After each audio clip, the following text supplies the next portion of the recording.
প্রিয় লিসেনার্স, আসসালামু আলাইকুম। আশা করি সবাই ভালো আছেন, সুস্থ আছেন। এই ঘটনাটি আমাদেরকে যিনি পাঠিয়েছেন তার নাম রাকিব হাসান রনি। উনি ঢাকার সাভারের নবীনগর এলাকার নিরিবিলি নামক যে জায়গাটা রয়েছে সেখানে বসবাস করছেন। এই ঘটনাটি উনি সংগ্রহ করেছেন ওনার এক কলিগের কাছ থেকে, যার নাম জহিরুল। ওনার সেই কলিগ এই জহিরুল ভাইয়ের সাথে যখন চায়ের আড্ডায় বসেছেন তখন ওই জহিরুল ভাই বললেন যে ওনার দাদার সময়ের একটি ঘটনা উনি শুনেছিলেন। এই যে জহিরুল ভাইয়ের দাদা বাড়ি কুড়িগ্রামের চিলমারিতে। দাদার নাম কাশু মোল্লা। তার মূল পেশা মাছ ধরা। 5 জনের পরিবার, 3 সন্তান, উনি, ওনার স্ত্রী, 2 ছেলে। বড় ছেলের নাম মাসুদ, ছোট ছেলের নাম হচ্ছে কবির, আর তার যে ছোট মেয়ে তার নাম হচ্ছে সীমা। এই হচ্ছে 5 জনের সংসার।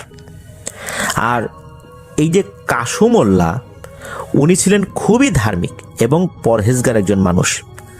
নামাজের সময় হলে কাজ কিন্তু উনি থামিয়ে দিতেন, নামাজ পড়ে তারপরে কাজ করতেন। উনি ছিলেন খুবই সৎ একজন মানুষ, আর খুব সাধারণভাবে জীবনযাপন করতে উনি অভ্যস্ত ছিলেন। আর উনি হালকা ঝাড়ফুঁকও করতে পারতেন, অর্থাৎ উনি খুব বড় ধরনের ঝাড়ফুঁক করতে পারতেন না, এমনি টুকিটাকি ঝাড়ফুঁক বলতে যেটা বোঝায় আর কি, সেটাই করতে পারতেন। তো কাশু দাদার মূল পেশাটা কিন্তু মাছ ধরা, আর এখান থেকেই ঘটনাটার সূত্রপাত। উনি মূলত দিনেই বেশি মাছ ধরতেন, গভীর রাতে মাঝে মাঝে মাছ ধরতেন আর কি। তো ঘটনার দিন রাতেও উনি এই ধরনের সরঞ্জামাদি নিয়েই বেরিয়ে পড়লেন তার বাড়ি থেকে 1 থেকে 2 কিলোমিটার দূরে একটি বিলের উদ্দেশ্যে। সময়টা তখন আষাঢ় মাসের মাঝামাঝি সময় হবে। উনি রাত আনুমানিক 1টা-1.5টার দিকে সম্ভাব্য সময় আর কি হতে পারে। তো এই যে কাশু দাদু উনি মাছ ধরা শুরু করেছেন, মাছ পাচ্ছিলেন, মনে মনে বেশ খুশিও হচ্ছিলেন। উনি চিন্তা করলেন যে পরিবারকে সাথে নিয়ে ভালোই মাছ খাওয়া যাবে, আবার বাজারে বিক্রিও করা যাবে। উনি চিন্তা করলেন যে একেবারে ফজরের আজানের আগ পর্যন্ত মাছ ধরবেন, এরপর উনি নামাজ পড়ে তারপর বাড়িতে যাবেন, অথবা মাছগুলো বাড়িতে রেখে তারপর নামাজ পড়বেন, তারপর মাছগুলো নিয়ে বাজারে যাবেন, বিক্রি করবেন। উনি চিন্তা করেছিলেন যে পরিমাণ মাছ পাওয়া গেছে, আশা করা যায় যে 3 থেকে 4 দিনের সংসার খরচ আল্লাহ চাহেন তো ইনশাল্লাহ চলে যাবে। উনি এরকম চিন্তা করছিলেন, মাছ ধরছিলেন, হঠাৎ করে দাদু খেয়াল করলেন তার পায়ের পাশ দিয়ে একটা মোটামুটি বড় আকারের বোয়াল মাছ চলে গেল। দাদুর ধারণা অনুযায়ী মাছটির ওজন 8 থেকে 10 কেজির মতো আনুমানিক হতে পারে। বোয়াল মাছটা দেখে দাদু খুব খুশি হয়ে যান।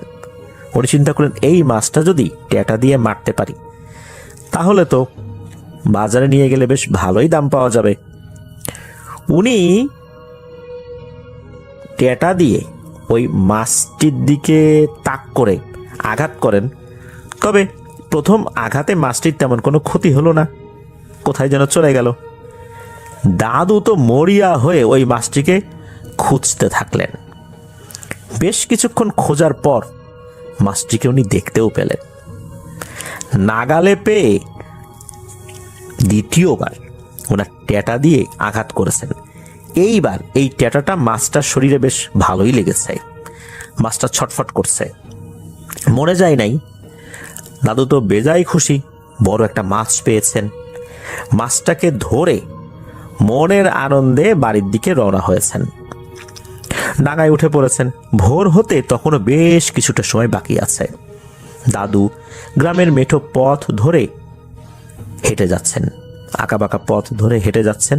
হঠাৎ করে দাদুর কাছে মনে হলো পেছন থেকে কোনো একটা শব্দ হলো।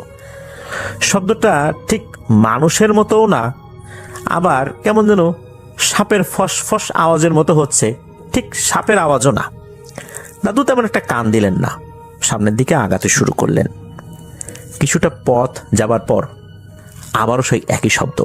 দাদু পেছন ফিরে তাকালেন, দেখলেন কেউ নেই, আবার হাঁটা শুরু করলেন। এবার পেছন থেকে গম্ভীর কণ্ঠে একটা শব্দ ভেসে এলো, কাজটা কি ভালো হলো কাশু মোল্লা? দাদু এবার থমকে গেলেন।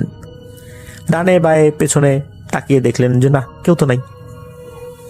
তাহলে কথা বলে কে? দাদু এবার একটু ভয় পেলেন, আল্লাহর নাম স্মরণ করে দাঁড়ালেন। আবারও সেই একই কণ্ঠে আওয়াজ ভেসে হলো, কাজটা কি ঠিক হলো কাসুমোল্লা? এবার কাসু দাদা উত্তর দিলেন একটু সাহস নিয়ে, কারণ উনি তো আসলে মাছই ধরেছেন, চুরি ডাকাতি তো করেননি। তো উনি বলেন যে, কে আপনি? আমি কি কাজটা ভুল করলাম আমি তো বুঝতে পারছি না। শব্দের উত্তরে ভেসে এলো, আমি কে তা তুমি পরে জানতে পারবে। কি ঠিক করনি সেটা আগে বলি। তুমি যে বড় বোয়াল মাছটি ধরেছ, সেই মাছটিকে দ্রুত আবার বিলে ছেড়ে দিয়ে আসো। এই কথা শোনার পর এই কাসু দাদা কিছুটা বুঝতে পারলেন। উনি বুঝতে পারলেন মনে হয় কোনো পিশাচের খপ্পরে দাদু পড়েছেন। তখন দাদু বললেন, মাছ কেন ছেড়ে দিব? এটা তো আমি স্বীকার করেছি। এই কথার প্রতি উত্তরে শব্দ এলো, তুমি যত দ্রুত মাছ ছেড়ে দেবে এতে তোমার ভালো হবে। যদি তোমার হাতে মাছটি মারা যায় তাহলে তোমার খানদান কিন্তু শেষ হয়ে যাবে। এই কথা শোনার পর দাদু বললেন, মানে কি? এটা কেমন কথা? আমার কাজই হচ্ছে মাছ ধরে জীবিকা চালানো, আমি তো খারাপ কিছু করিনি। এই বিলটা তো নির্দিষ্ট কারো ব্যক্তির না, এমনটা না যে আমি অন্য কারো পুকুরে গিয়ে মাছ ধরেছি। এবার প্রতি উত্তরের যে মাত্রা, এটা আরো গম্ভীরভাবে ভেসে এলো।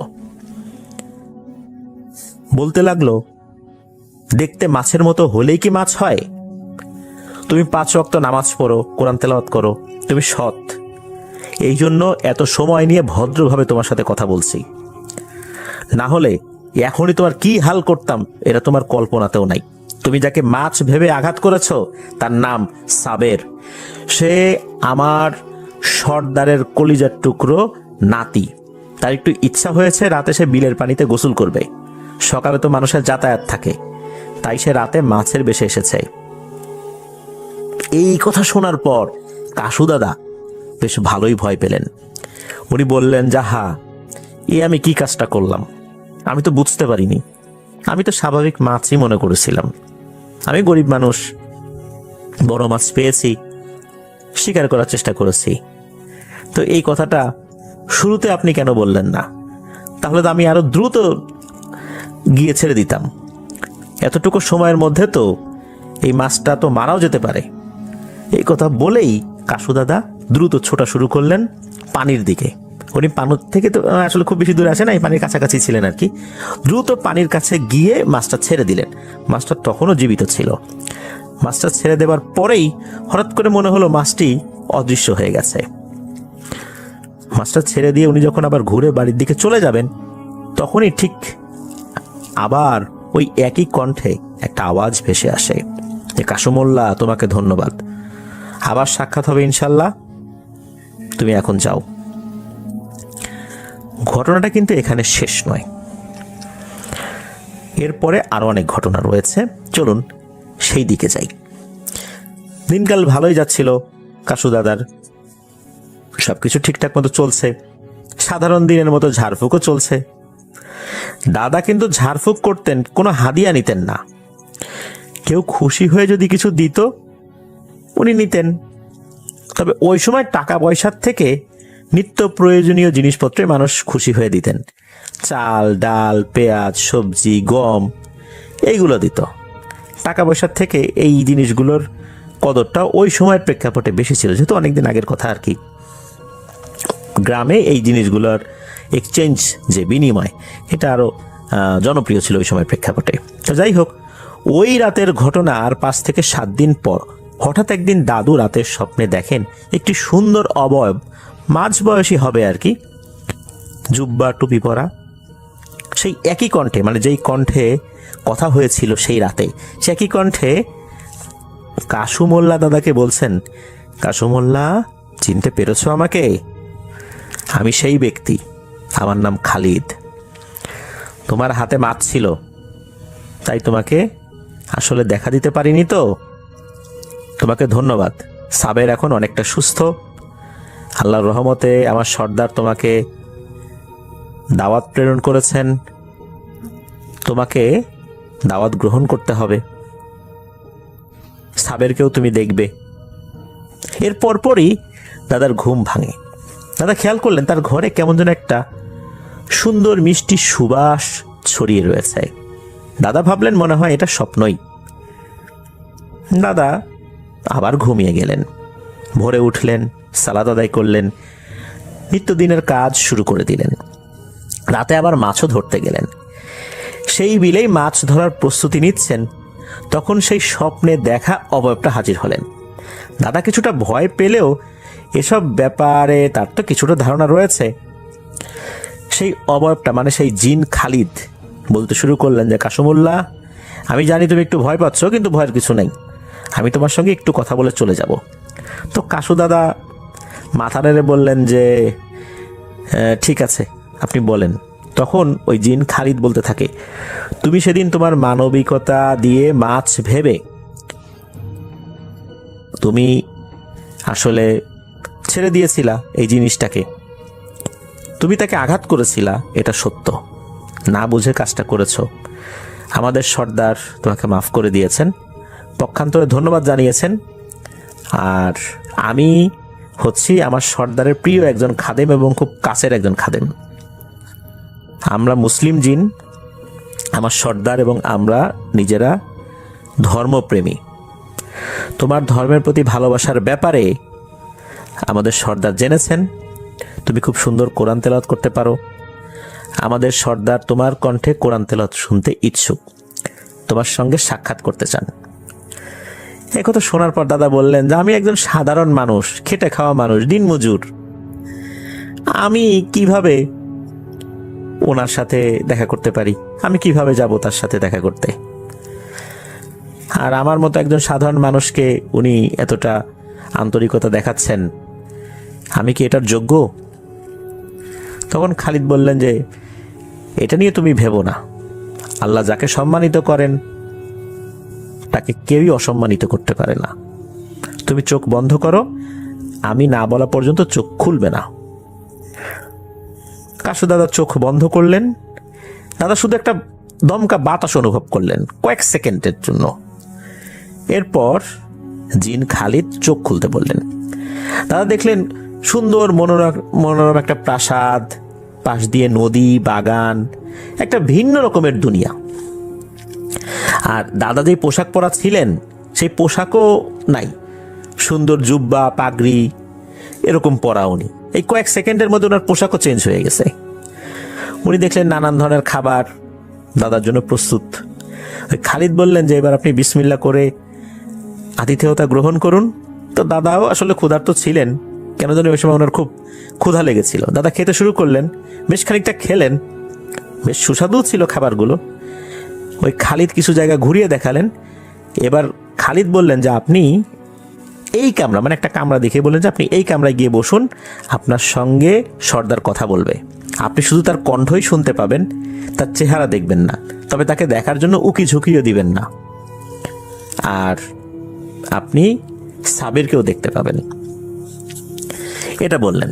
এরপর ওই রুমে যখন ওনাকে বসানো হলো, বাইরের থেকে একটা আওয়াজ খুব সুন্দর কণ্ঠে সালাম দিল কাসুমুল্লাহ দাদাকে। তো সালাম বিনিময় হলো। মূলত ওই সময় সর্দার কথা বলছিলেন। সর্দার এসে বললেন যে, সেদিন রাত্রে আপনার অজান্তে একটা ভুল হয়েছে, আমি জানি, আমরা আপনাকে ক্ষমা করে দিয়েছি। আমি আপনাকে ডেকেছি মূল কারণ হচ্ছে আপনাকে একটা দায়িত্ব দিতে চাই। আমি আমার জিনদের মাধ্যমে জেনেছি আপনি খুব সুন্দর তেলাওয়াত করতে পারেন, আমাকে একটা আয়াত শোনাবেন? তো কাসুমুল্লাহ দাদা প্রথম দিকে একটু ঘাবড়ালেও পরে বিসমিল্লাহ বলে সূরা ফাতিহা পড়লেন এবং সূরা জিন থেকে কয়েকটা আয়াত তেলাওয়াত করে শোনালেন। সর্দার খুব মুগ্ধ হলেন, বললেন মাশাআল্লাহ, আলহামদুলিল্লাহ। এটা শোনার পর দাদা বুঝতে পারলেন যে সর্দার খুব খুশি হয়েছেন। এরপর এই কাসুমুল্লাহ দাদাকে সর্দার বললেন যে, আপনাকে একটা দায়িত্ব দিতে চাই, সেটা হচ্ছে আমার নাতিকে আপনি একটু কোরআন তেলাওয়াত শেখাবেন। আর আপনার মধ্যে যে সরলতা, সততা রয়েছে, এই তালিমটাও তাকে দিবেন। এটা বলার পর কাসুমুল্লাহ দাদা দেখতে পেলেন যে ওনার ওই কক্ষের মধ্যে মানুষের 8 থেকে 10 বছর বয়সী বাচ্চাদের হাইট কতটুকু হয়, কেমন হয় চেহারা, ওইরকম একটা বাচ্চা, খুব সুন্দর বাচ্চা ঢুকলো। সে বাচ্চাটাও ঢুকে তাকে সালাম দিল। বাচ্চাটা একটু আহত বলে মনে হয়েছিল আর কি। তো কাশিমুল্লাহ দাদা বুঝতে পেরেছিলেন এটাই সেই বাচ্চা যাকে উনি আঘাত করেছিলেন। এরপর ওই বাচ্চাটা আবার চলে যায়। তো কাশিমুল্লাহ দাদা বললেন যে আমি তো আসলে দিন মজুর, খেটে খাওয়া মানুষ, এত বড় কাজ আমি কিভাবে করব, আমার তো পরিবার রয়েছে, তাদের জন্য রোজগার করতে হয়। তখন সর্দার বললেন যে আল্লাহর রহমত, আপনার রিজিক নিয়ে ভাবতে হবে না, আপনি আমার এই নাতিকে একটু লেখাপড়া শেখাবেন। তখন এই কাশিমুল্লাহ দাদা আপত্তি করলেন। উনি বললেন যে না, এটা হবে না। উনি কখনোই এই ধরনের কাজের কোনো বিনিময় নেন না, কোনোভাবেই এটা পসিবল হবে না, এটা কাশিমুল্লাহ দাদা জানিয়ে দিলেন। এবং কাশিমুল্লাহ দাদা জানালেন যে আমি অতীব সাধারণ একজন মানুষ হওয়ার পরও আমাকে যে সম্মান দিলেন এতেই আমি খুশি। আপনার নাতিকে আমি পড়াবো, এর জন্য কোনো বিনিময় দিতে হবে না। আপনি আমাকে যে সম্মান করেছেন এতেই আমি খুশি, আলহামদুলিল্লাহ। তবে আমি আমার সময় অনুযায়ী আপনার নাতিকে পড়াবো, আপনাদের সময় অনুযায়ী নয়। আমি সপ্তাহে একদিন শুক্রবার আপনার নাতিকে পড়াবো, বাকি দিনগুলো আমার ইবাদত এবং জীবিকার জন্য যে কাজগুলো করতে হয় সেগুলো করব। এই কথা শোনার পর সর্দার বেশ খুশি হলেন এবং বললেন তাই হবে। সর্দার খালিদকে ডেকে নিয়ে কিছু নিয়মকানুন বুঝিয়ে দিতে বললেন। আর জিনেদের চলাফেরার কিছু নিয়মকানুন তো থাকে, এগুলোও কাশিমুল্লাহ দাদাকে বুঝিয়ে দিলেন। আর ওই সময় উপহার স্বরূপ খালিদ এই কাশিমুল্লাহ দাদাকে দুটো জিনিস দিলেন। দাদা অবশ্য নিতে রাজি হন নাই, কিন্তু অনেক অনুরোধের পর আর কি রাজি হয়েছিলেন। একটা জিনিস হচ্ছে একটা ট্যাটার ফলা, ওই ট্যাটার যে নিচের দিকে যে চোখা অংশগুলো থাকে অনেকগুলা, সেইটা, আর একটা থলে। আর এটাও জানিয়ে দেওয়া হলো এই যে সাবের পরবর্তী শুক্রবার থেকে কাশিমুল্লাহ দাদার কাছে যাবে তালিম নিতে। আর এই যে খালিদ, সে নিজেই দিয়ে আসবে, নিজেই নিয়ে আসবে। তবে ওই সময় একটা আলাদা ঘরে থাকার জন্য বলেছিলেন, রাতের বেলা যাবেন। আর এই সময় যেই রূপে কাশিমুল্লাহ দাদা দেখেছেন এই রূপেই দেখবেন, অন্য রূপে দেখবেন না, অন্য রূপে দেখলে ভয় পেতে পারেন, এই জন্য। আর এই বিষয়গুলো কাউকে আপাতত বলা যাবে না, এগুলো শুধু ওনাদের মধ্যেই থাকবেন। তো এরকম কথাবার্তা বলে তাকে সবকিছু বুঝিয়ে দেওয়া হলো। এবার খালিদ বলে আপনি চোখ বন্ধ করেন, আপনাকে বাড়িতে দিয়ে আসি, আর আপনি বিসমিল্লাহ বলুন, পায়ে মাটির ছোঁয়া লাগলেই চোখ খুলবেন। তো দাদাও সেটাই করলেন কয়েক সেকেন্ড। এরপরে দেখলেন উনি বাড়িতেই আছেন। তখন রাত। উনি যখন বাড়ির দরজায় টোকা দিয়েছেন, তো দাদি দরজা খুলে জোর একটা চিৎকার দিছেন, এই আসছে আসছে, পাইছি। অবাক কাণ্ড। দাদা তো চিন্তা করছেন যে গেলামই তো কিছুক্ষণ আগে, এরকম বলতেছে কেন। পরে উনি জানতে পারলেন 2 দিন উনি ছিলেনই না। 2 দিন উনি কোথায় ছিলেন ওনাকে জিজ্ঞেস করা হলে দাদা কিছু একটা বলে কাটিয়ে দিলেন। দাদাও অবাক হলেন যে কিছু সময় আগেই গেলাম, একটু ঘুরে আসলাম, অল্প কিছু সময়, এর মধ্যে 2 দিন আমি নাই। যাই হোক, দাদা আগের মতো সাধারণ জীবনযাপন করছেন। রাতেবেলা মাছ ধরতে যান, জিন সর্দারের দেয়া সেই ট্যাটা আর থলি নিয়ে মাছ ধরা শুরু করছেন। আল্লাহর রহমতে ভালোই মাছ উনি পাচ্ছিলেন আর কি। যে পরিমাণ মাছ পেতেন তাতে আল্লাহর রহমতে আগের থেকে আরো বেশি পেতেন। সেই মাছ বিক্রি করা অর্থ ওনার আরো থাকতো। এটা দিয়ে মোটামুটি তার পরিবার আগের থেকে আলহামদুলিল্লাহ অনেক ভালোই চলে যাচ্ছিল। তবে উনি ঝাড়ফুঁক করে কখনোই কোনো টাকা পয়সা নিতেন না, ওই আমলটা কিন্তু উনি জারি রেখেছিলেন। আর ওই যে শুক্রবার সাবের আসতো, সাবেরকে সাথে নিয়ে আসতেন হচ্ছে জিন খালিদ। তো এভাবে কিন্তু মোটামুটি বেশ কিছুদিন তালিম নিয়েছিলেন এই সাবের। তো একটা পর্যায়ে দেখা গেল যে সাবের জিন সে ভালোই শিখে গেছে সবকিছু। আর এবারে বিদায়ের পালা। বিদায়ের জন্য খালিদ জিন যে সে এই কাশিমুল্লাহ দাদাকে বলেছিল যে সাবের তো এখন মোটামুটি শিখে গেছে, এখন তার কাছ থেকে আপনার একটা বিচ্ছেদ হয়ে যাবে, এখন আপনার ছাত্রকে বিদায় দিতে হবে। তো এই বিষয়টা আসলে দাদার তখন খুব একটা মনে কষ্টের উদ্রেক করেছিল, যেহেতু এতদিন ধরে পড়াচ্ছেন, একটা মায়া মহব্বত সৃষ্টি হয়েই যায়। তারপরও আসলে বিদায় তো দিতেই হবে। তো এই যে বিচ্ছেদ বেদনা, এই বেদনাটা আসলে বুঝতে পেরেছিলেন জিন সর্দার। উনি জানতেন যে সাবেরের জন্য তার কষ্ট হবে, এই জন্যই ওই জিন সর্দার একটা বিষয় বলে দিয়েছিলেন। সেটা হচ্ছে এই যে খালিদ জিন, এই খালিদ জিনকে উনি একটা বিশেষ নির্দেশনা দিয়েছিলেন। সেটা হচ্ছে যে এই যে দাদা, এই দাদার সাথে যেন একটা সময় এই খালিদ জিন থাকে, বেশ কিছু বিষয় রুকিয়া সংক্রান্ত বিভিন্ন বিষয়গুলোতে যেন খালিদ জিন সহযোগিতা করে। তো এটা কিন্তু ওই সর্দারের নির্দেশনা ছিল। আর এটাও নির্দেশনা ছিল যে দাদা ঠিক আগের মতোই যেরকম পারিশ্রমিক নেন না, চেয়ে নেন না, এই জিনিসটা জারি রাখতে হবে। শরীয়ত বহির্ভূত কোনো কাজের নির্দেশনা বা অনুরোধ তাকে করা যাবে না। যদি করা হয় তাহলে সেটা তো করবেনই না, আর কখনোই খালিদ দাদার কাছে আসবেন না। তো এই বিষয়গুলো বলেন, দাদাও রাজি হন। এরপরে অনেকটা দিন এই খালিদ দাদার সাথে ছিলেন। দাদা ইন্তেকাল করেছেন 1999 সালে। 99 সালের পরেও নাকি 2021 সাল পর্যন্ত খালিদ ওই পরিবারের সাথে ছিল। পরবর্তীতে কোনো একটা কারণে খালিদ নাকি চলে যায়। তবে কি কারণে, এই বিষয়টা পরবর্তীতে জানা যাবে। এটা রনি ভাই জানিয়েছেন যে পরবর্তীতে এই বিষয়টা আরও ডিটেলসে উনি জেনে আমাদেরকে পাঠানোর চেষ্টা করবেন। তো এই যেই বিষয়টা, যেই খালিদ সাবেরকে নিয়ে আসতো, এই যে ব্যাপারগুলো, এই ব্যাপারগুলো দাদি জানতে পারতেন। দাদি এটা তাও জেনেছেন হচ্ছে সর্দারের অনুমতি সাপেক্ষে। ওই সময় ওনার ছেলে মেয়েরা তো ছোট ছিল, তারা জানতে পারে নাই। তারা জেনেছিল আরো পরে, কারণ তখন তো সাবের চলেই গেছে, সাবের তার তখন আসতো না। আর ঝাড়ফুঁক করার যেই ব্যাপারগুলো, এগুলোতে দেখা যাচ্ছে যে আগে সাধারণ কিছু ঝাড়ফুঁক করতেন দাদা, এখন আরো ডিপ কিছু প্রবলেম, সেই সমাধানগুলো আল্লাহর রহমতে উনি করতে পারছিলেন খালিদের সহযোগিতায়। তো এই কারণে দাদার নামও বেশ ছড়িয়ে পড়লেও উনি কিন্তু ধনী হন নাই, কারণ উনি তো এই যে বিনিময় নিতেন না, মানুষের কাছ থেকে ওইভাবে টাকা পয়সা চেয়ে নিতেন না। অধিকাংশ সময় উনি বিনামূল্যে, বিনা পারিশ্রমিকেই কাজগুলো করতেন। তো এভাবেই উনি ওনার জীবনটা পার করে দিয়েছেন। তো এটাই ছিল ঘটনা।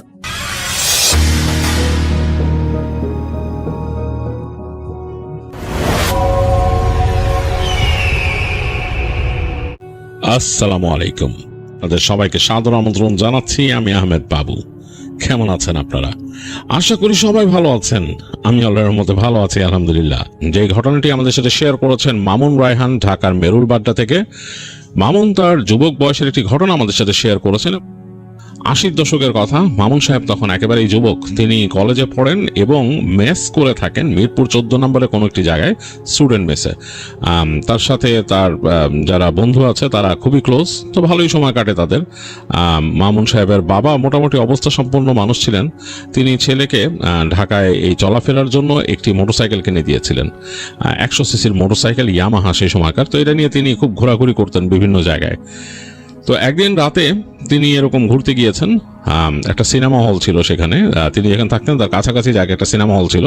তো রাতের বেলা সিনেমা দেখতে গিয়েছেন তিনি। তখন 9টা-12টা শো চলে, এটা লেট নাইট শো। তো মামুন সাহেব নাকি প্রায় তার বন্ধুদের নিয়ে সেখানে যেতেন, সিনেমা দেখতেন। তো ওখানে সিনেমা দেখতে গিয়ে বেশ ঘোরাঘুরি করছেন। তখনও সিনেমা শুরু হতে বেশ খানিকক্ষণ বাকি। তিনি পৌঁছে গেছেন প্রায় রাত 8টার দিকে। তো ঘোরাঘুরি করতে করতে তার সাথে দেখা হয়ে গেল তাদের গ্রামের এক বড় ভাইয়ের, যার নাম নাসির। মামুন সাহেবরা তাকে নাসির ভাই বলে ডাকতো। তো মামুন সাহেবদের সাথে নাসির ভাইয়ের বেশ ভালো সম্পর্কের কারণ হচ্ছে নাসির ভাই খুব মাইডিয়ার টাইপের মানুষ ছিলেন এবং তিনি মামুন সাহেবদের নিয়ে আড্ডা দিতেন, ঘুড়ি উড়াতেন, এদিক ওদিক যেতেন, বাজারে যেয়ে এটা ওইটা কিনতেন, খেতেন, গল্প করতেন, খোশ গল্প করতেন একসাথে। তো দেখা যেত নাসির ভাইয়ের বন্ধু যারা ছিল তারা ছোটদের এতটা কাছে ভিড়তে দিতে চাইতো না, কিন্তু মামুন সাহেবরা তার থেকে বছর 3 ছোট হওয়ার পরেও নাসির ভাই তাদের সাথে ঠিকই মিশতেন, তাদেরকে অ্যাক্সেস দিতেন, তাদের নিয়ে ঘুরতে যেতেন, তাদের নিয়ে ঘুড়ি উড়াতেন, তাদেরকে একেবারে বন্ধুর মতোই দেখতেন। তো এই কারণে মামুন সাহেবদের কাছে নাসির ভাই বেশ প্রিয় একটা ক্যারেক্টার। তো যাই হোক, এই দেখা হয়ে যাওয়াতে বেশ ভালো লাগলো মামুন সাহেবের। তিনি নাসির ভাইকে নিয়ে বসলেন একটা চায়ের দোকানে, তারা চা সিঙ্গাড়া খাচ্ছেন, গল্প করতেছেন। তো মামুন সাহেব জিজ্ঞেস করলো, তারপর ভাই আপনি এখন এখানে কিভাবে কি? তো বলতেছে, নাসির ভাই বলতেছে যে আমি ঢাকায় আসছি আসলে ব্যবসার কাজে, এখান থেকে অনেক প্রোডাক্ট নিয়ে যাই, চুজ করে করে নিয়ে যাই, আমার তো দোকান আছে ওইখানে জানো। তো বলছে হ্যাঁ আপনার দোকান তো ছিল, বলে ওইটার আর অনেক বড় করছি, ওখানে অনেক প্রোডাক্ট উঠাইছি এবং ঢাকার থেকে নিয়ে যাই। আর নাসির ভাই বললেন যে তার চাচার এখানে একটা জায়গা আছে মিরপুরে কোনো একটা জায়গায় একটু ডিপে, তখনকার সময় মিরপুরের ওই জায়গাগুলো এত ডেভেলপড হয়নি, একেবারে গ্রামের মতো অবস্থা, পুরোই গ্রামের মতো ছিল। তো যাই হোক, সেখানে যখন নতুন জায়গা জমি হচ্ছে, প্লট হচ্ছে, সেই জায়গায় এই নাসির সাহেবের চাচা একটা জায়গা নিয়েছেন। তো জায়গা নিয়ে সেই জায়গায় তিনি বাউন্ডারি ওয়াল করে ঘর করে দিচ্ছেন টিনের। তো নাসির সাহেব ঢাকায় যখন আসেন ওইখানেই থাকেন, সেই ঘরেই থাকেন মোটামুটি মাসের মধ্যে প্রায় 2 সপ্তাহের মতো তার এখানে থাকা হয়। আর ভালোই জায়গাটা, তিনি বললেন যে একেবারে নিরিবিলি গ্রামের মতোই লাগে। তো তিনি বললেন মামুন সাহেবকে যে তুমি এসে আমরা আড্ডা দিব না, যখন আমি ঢাকায় থাকি এসে আড্ডা দিব না। তিনি বুঝাই দিলেন মামুন সাহেবকে কিভাবে আসতে হয়, মানিকদির কোন অঞ্চল দিয়ে এভাবে ঢুকে ওই জায়গায় যেতে হয় আর কি, বুঝাই দিলেন। এরকম বললো যে একদম পুরো গ্রামের মতো, তোমার লাগবে না, তবে আসতে একটু সমস্যা হবে কারণ রাস্তাঘাট খুব একটা ভালো না, এই হচ্ছে অবস্থা। তো মামুন সাহেব বলেন যে অসুবিধা নাই ভাই, আমার তো একটা আছে মোটরসাইকেল এখানে এই। আর মামুনও তার মেসের ঠিকানা দিল নাসির ভাইকে, বলল যে আপনি চলে আসেন, আপনি যদি ঢাকা আসেন আমাদের মেসে এসে বেড়াইতে পারবেন, অসুবিধা নাই, আমরা ছাত্ররা থাকি কয়েকজন। যাই হোক, অনেকক্ষণ গল্প গুজব করে নাসির ভাই বিদায় নিলেন, মামুন সাহেবও চলে গেলেন তার সিনেমাতে। এরপর বেশ অনেকদিন চলে গেছে, সময় নর্মালি পার হচ্ছে মামুন সাহেবের, তিনি নর্মালি তার ক্লাস করেন, তিনি এর মাঝে 2টা বাচ্চাদের পড়ানোর কাজ নিয়েছেন, ওই টিউশনই করেন মিরপুর 1 নম্বরের কাছে গিয়ে, যেহেতু তার মোটরসাইকেল আছে তার সমস্যা হয় না। তো এইভাবেই চলছে আর কি। তো একদিন মামুন সাহেব গেছেন টিউশনি করাইতে, তো পড়াচ্ছেন, সন্ধ্যার সময় পড়াইতে যেতেন বাচ্চাগুলারে। তো পড়াশোনা শেষ, রাত বাজে 9টা, তিনি বের হয়ে আসলেন স্টুডেন্টের বাসা থেকে। তো বের হয়ে এসে তিনি মোটরসাইকেলটা স্টার্ট দিয়েছেন, এই সময় দেখলেন যে বেশ বাতাস ছুটছে, ধমকা বাতাস। তিনি বুঝলেন যে ঝড় বৃষ্টি আসবে। তো যাই হোক, কিছু করার নাই, যেহেতু তিনি বের হয়ে আসছেন, তো স্টার্ট দিয়ে দিলেন মোটরসাইকেল, রওনা দিয়ে দিলেন সামনে। তো যাচ্ছেন, ওই গলির ভেতর থেকে বের হয়ে এসে মেন রোডে উঠছেন, মেন রোডে উঠে তিনি তার বাড়ির দিকে যাচ্ছেন, মানে সোজা যাবেন আর কি। এর মধ্যে হঠাৎ বৃষ্টি পড়া শুরু হলো, মোটা মোটা মানে ফোঁটা, বৃষ্টির বড় বড় ফোঁটা টপ টপ টপ টপ করে পড়তেছে, এবং কিছুক্ষণ পরে প্রচন্ড বর্ষণ শুরু হলো, তুমুল বর্ষণ, তার সাথে বাতাস, মানে সামনে দেখা যাচ্ছে না কিছু। এদিকে রাস্তা হচ্ছে একদম পিচ কালো রাস্তা, ল্যাম্পপোস্ট গুলো সব নেভা সামনে, মানে ইলেকট্রিসিটি চলে গেছে। তো মামুন সাহেবের হেডলাইটও খুব বেশি কভার করতেছে না, তখনকার মোটরসাইকেলের হেডলাইট এত স্ট্রং ছিল না। মামুন সাহেব আস্তে করে দেখলেন যে কি করা যায়, রাস্তার এক পাশে দেখলেন যে একটা শেড আছে, বাসের যাত্রী শেডের মতো এরকম। তো তিনি তাড়াতাড়ি ওইদিকে বাইকটাকে মানে নিয়ে গেলেন, একদম পাশে, রাস্তার পাশে রেখে তাড়াতাড়ি নেমে গেলেন বাইক থেকে, নেমে তাড়াতাড়ি শেডের নিচে যায় দাঁড়ালেন। আরো কিছু মানুষ ওইখানে আছে, দাঁড়ায় আছে বৃষ্টিতে, এবং প্রচন্ড বৃষ্টি তোড় এসে বাড়ি মারতেছে, বাতাস সহ, মানুষ ভিজে যাচ্ছে, মানুষজন ভিজে যাচ্ছে, ওখানে আসলে খুব একটা কাজ হচ্ছে না। মামুন সাহেব চিন্তা করতেছেন যে তিনি এখানে দাঁড়ায় থাকবেন না, চলে যাবেন। তো একবারে পিছনে এসে দাঁড়াইছেন, ওখানে একটা সিমেন্টের বেঞ্চি আছে। তো মনে হলো বেঞ্চি থেকে তারে কেউ বললো মামুন না। তো শব্দটা খুব আস্তে আসছে, এই শব্দ মানে বৃষ্টির যে তোড়, মানে ওই যে উপরে টিনের শেডে পড়তেছে, পাশে পড়তেছে, এই শব্দের মধ্যে এই শব্দ শোনাই যাচ্ছে না। তো তিনি একটু অবাক হয়েছেন যে তারে কেউ ডাকতেছে নাকি, এরকম এখানে কে ডাকবে তারে। তো তিনি একটু ইগনোর করার চিন্তা করছিলেন যে কে ডাকতেছে কে জানে, এখানে অন্য কাউরে ডাকতে পারে। তারপর যখন আবার ডাকলো এই মামুন, তখন তিনি বুঝলেন তাকেই ডাকতেছে পেছন থেকে। তো তিনি ঘুরে তাকাইলেন, তাকায় দেখতেছেন ওই বেঞ্চের উপর কেউ বসে আছে, চেহারা দেখা যাচ্ছে না, অন্ধকার, তো ইলেকট্রিসিটি নাই, তার মধ্যে এরকম মানে অন্ধকার, বৃষ্টি হচ্ছে, মধ্যে চেহারা দেখা যাচ্ছে না, জাস্ট বোঝা যাচ্ছে যে একটা শার্ট একটা প্যান্ট পরা একজন ওখানে, এবং মাথার উপরে মানে টুপি দেয়া, টুপি পরছে, টুপি পরলে যেরকম সেরকম। তো তিনি বুঝতে পারতেছেন না কে। যায় মামুন, আমি নাসির। উনি তখন অবাক হলেন, আরে নাসির ভাই আপনি এখানে? হ্যাঁ, এখানে আটকায় গেছি। তো বলে কি ব্যাপার, তুমি এখানে কি করো? আরে আমি তো বাসায় যাইতেছিলাম টিউশনি শেষে, এখানে দাঁড়াইছি। তো দুজনে কথাবার্তাই হচ্ছে, কেউ কারো কথা খুব বেশি স্ট্রং ভাবে শুনতে পাচ্ছে না। এর মাঝে নাসির ভাই গলা উঁচায় বললেন যে মামুন, আমার বাসায় চলো, আমার বাসা বেশি দূর না এখান থেকে, চলো, তোমার তো আর এরকম দেখা হয় না, কবে তোমার নিয়ে যাবো আর তুমি কবে আসবা, চলো। তো মামুন সাহেব বলতেছে যে আরে ভাই, এই যে বৃষ্টি হইতেছে কেমনি কি, আমার বাসায় তো আমি যাওয়ার চিন্তা করতে পারতেছি না, বৃষ্টি থামুক তারপর দেখি, দাঁড়ান কিছুক্ষণ দাঁড়াই। তো তখন নাসির ভাই বলছে হ্যাঁ বৃষ্টি থামবে একটু পরে, অসুবিধা নাই, বসো, দাঁড়াও এখানে। তো কিছুক্ষণ দাঁড়ানোর পর আসলে বৃষ্টি একটু পর কমে আসলো। তো তিনি বেরোয় আসলেন, মামুন সাহেব ছাউনি নিচ থেকে, ওই নাসির ভাই বেরোয় আসলো। অন্ধকারে কেউ কাউকে খুব ভালো মতো দেখতে পাচ্ছে না। তো নাসির ভাই বলতে চলো চলো আমার বাসায় চলো, আমার বাসায় তো তোমার যাওয়া হয় নাই, আর কবে তোমার আমি নিয়ে যাব, তোমার ওখানে আসবো, অনেক ঝামেলা, চলো আজকে চলো চিনাই দিয়ে আসো। তো মামুন সাহেব কিছু মনে না করে বললো আচ্ছা ঠিক আছে চলেন। তো যাই হোক তারা গেল, মোটরসাইকেলে বসলো, আবার মোটরসাইকেলে একটু মুছে কাপড় ছিল এখানে। তো রাস্তায় মোটামুটি খানিকটা পানি হয়েছে আর কি, এর মধ্যে দিয়ে এগোয়ে চললেন তারা দুজন। চলতে চলতে এক সময় মানে ওই মেন রাস্তা থেকে ঢুকে যে দেখলো যে এরকম একটা চিকন রাস্তার মধ্যে উঠছে। মামুন সাহেবকে ইনস্ট্রাকশন দিচ্ছে নাসির ভাই পেছন থেকে। তো যাচ্ছে যে যেতে যেতে দেখলো যে একেবারে মাটির মতো রাস্তা, মানে একদম কাঁচা রাস্তার মতো রাস্তা, গ্রামের মতো, সেটার মধ্যে ঢুকে গেল। হেডলাইটের আলোতে দেখা যাচ্ছে রাস্তা ভিজা ভিজা, এবং গাছপালা আশেপাশে যেগুলো আছে ওগুলো থেকে পানি পড়তেছে, টপ টপ টপ টপ করে পানি পড়তেছে। আর মানে মোটামুটি মনে হচ্ছে পুরো গ্রাম। হ্যাঁ, মানে এই জায়গা, এই অঞ্চলটাতে এর আগে মামুন সাহেব আসে নাই, তার এইবার ফার্স্ট আসা। তো নাসির সাহেব তাকে ইনস্ট্রাকশন দিয়ে নিয়ে যাচ্ছে। তো যাচ্ছে রাস্তা দিয়ে, এবং কথাবার্তা খুব যে হচ্ছে তা না, মোটরসাইকেলেরও সাউন্ড আছে, আর রাস্তাতে সাবধানে চালাতে হচ্ছে, কাঁচা রাস্তা, জায়গায় জায়গায় দেখতেছে পানি এরকম নেমে যাচ্ছে নিচে, মানে এই পাশ থেকে পানিটা নেমে ওই পাশে চলে যাচ্ছে, এরকম ছোট একটা ইসের মতো আর কি, গর্তের মতো যেতে পানি চলে যাচ্ছে। তো এর মাঝখান দিয়ে কাটায় কাটায় যেতে হচ্ছে। তো চলতে চলতে অনেক দূর চলে আসছে। মামুন সাহেব বলতেছে যে নাসির ভাই আর কত দূর, বলে আরে আরে চলো চলো এই সামনে। এরকম করতে করতে দেখলো যে যেই জায়গায় এখন আসছে এই দেখলো মামুন সাহেব যে এইটা পুরাপুরি মনে হয় যে তাদের গ্রাম যেরকম আছে সেরকম, গাছপালা ওরকম, এবং গাছগাছালির সাথে যে বৃষ্টি হয়েছে এগুলো থেকে পানি পড়তেছে, বাঁশঝাড় আছে কয়েক জায়গায়। তো এরকম ঘুরতে ঘুরতে এক জায়গায় এরকম মোড় নিয়ে আসলো, এসে বললো দূরে ওই যে দেখছো ওই যে ঘরের দেখা যায়, মানে অংশ দেখা গেলো যে একটা বাউন্ডারি করা দেয়াল, প্রায় হবে 3 ফিট 3.5 ফিট উঁচা বাউন্ডারি, তার ভেতর থেকে ঘরের অর্ধেক দেখা যাচ্ছে, টিনের ঘরের অর্ধেক, এখানে অন্ধকার। এবং সেই ঘর থেকে বেশ খানিকটা দূরে আরো কতগুলো ঘরের স্ট্রাকচার দেখা যাচ্ছে, কিছু গাছপালা দেখা যাচ্ছে, কিন্তু কোনো ঘরের মধ্যে ওরকম আলো নাই। তার মানে হচ্ছে এখানে ইলেকট্রিসিটি নাই, সে বুঝতে পারলো। তো সে জিজ্ঞেস করলো পিছনে নাসির ভাইকে যে নাসির ভাই কি এনে কি ইলেকট্রিসিটি নাই? বলে আছে, সব জায়গায় আছে, আমার বাসায় কিন্তু নাই, আরো 2-1টা বাসাও নাই। তো বলে আপনার বাসায় ইলেকট্রিসিটি নাই, আপনি কেমনে আছেন? কাছে আমি রাত্রেবেলা হ্যারিকেন জ্বালাই, মোম জ্বালাই, এইভাবে থাকি। যাই হোক অসুবিধা নেই, চলো, খারাপ লাগবে না তোমার। তো বলতে বলতে এগিয়ে গেল তারা। তো একসময় একটা জায়গায় পৌঁছাইলো, ওই জায়গায় বাউন্ডারি ওয়াল যেখানে দেখাইছিল আসলে নাসির ভাই দূর থেকে। তো বললো যে এই এই জায়গায় নেমে যাও। তো দেখলো একটু নিচা, যেই রাস্তাতে সে আছে সেখান থেকে একটু নিচে নেমে যেতে হবে। তো মামুন সাহেব নেমে গেলেন মোটরসাইকেল নিয়ে, ঢুকলে ওই গেটের সামনে আসলেন, যে ওই জায়গায় বাউন্ডারি ওয়ালের সাথে গেট, একটা টিনের গেট। নাসির সাহেব যে ওই টিনের গেটটা সরাই দিলেন, আর মামুন সাহেব ঢুকাইলেন ওইখানে মোটরসাইকেল। তো ঢোকার পর থেকে বেশ ফাঁকা একটা উঠানের মতো জায়গা, বেশ ভালোই লাগলো, ঘাস টাস আছে এক পাশে, এবং তার এক কোনায় বেশ বড় একটা বাঁশ ঝাড়, মোটামুটি বেশ অনেকগুলো বাঁশ এখানে। আর তার পাশে একটা কুয়া, মানে এই কুয়া থেকেই মনে হয় পানি ব্যবহার করেন তারা, একটা কুয়া। আর তার পেছনে ওই যে টিনের ঘরটা, আর এক পাশে একটা ছোট্ট শেড আলা রান্নাঘর খোলা, মানে ওইটা দেয়াল টেয়াল নাই আর কি, বাথরুম পেছন দিকে। তো এগুলো সবই দেখা যাচ্ছে এখান থেকে, মোটরসাইকেল নিয়ে ঢোকার পর মানুষ সবই দেখতে পাচ্ছেন। তো ভালো লাগছে, খারাপ না। তিনি মোটরসাইকেলটা একপাশে রাখলেন, তো রেখে তালা দিচ্ছেন মোটরসাইকেলে, দেখলেন নাসির ভাই হেঁটে গিয়ে ওই যে ঘরের দরজা খুলছেন, খটকাট শব্দ হচ্ছে ওখান থেকে। তো দরজা খোলার পরে একটু পরে তিনি যখন তালা মেরে উঠে আসতেছেন, দেখলেন যে নাসির ভাই বেরিয়েছে হারিকেন নিয়ে, হারিকেন জ্বলতেছে। হারিকেনের আলো পড়ছে সামনের যে উঠানের দিকে। তো পরে দেখতেছে যে ওখানে ঘাস আর পানি, বেশ সুন্দর লাগতেছে দেখতে, ঘাসের মধ্যে চিকচিক করতেছে পানি হারিকেনের আলোয়।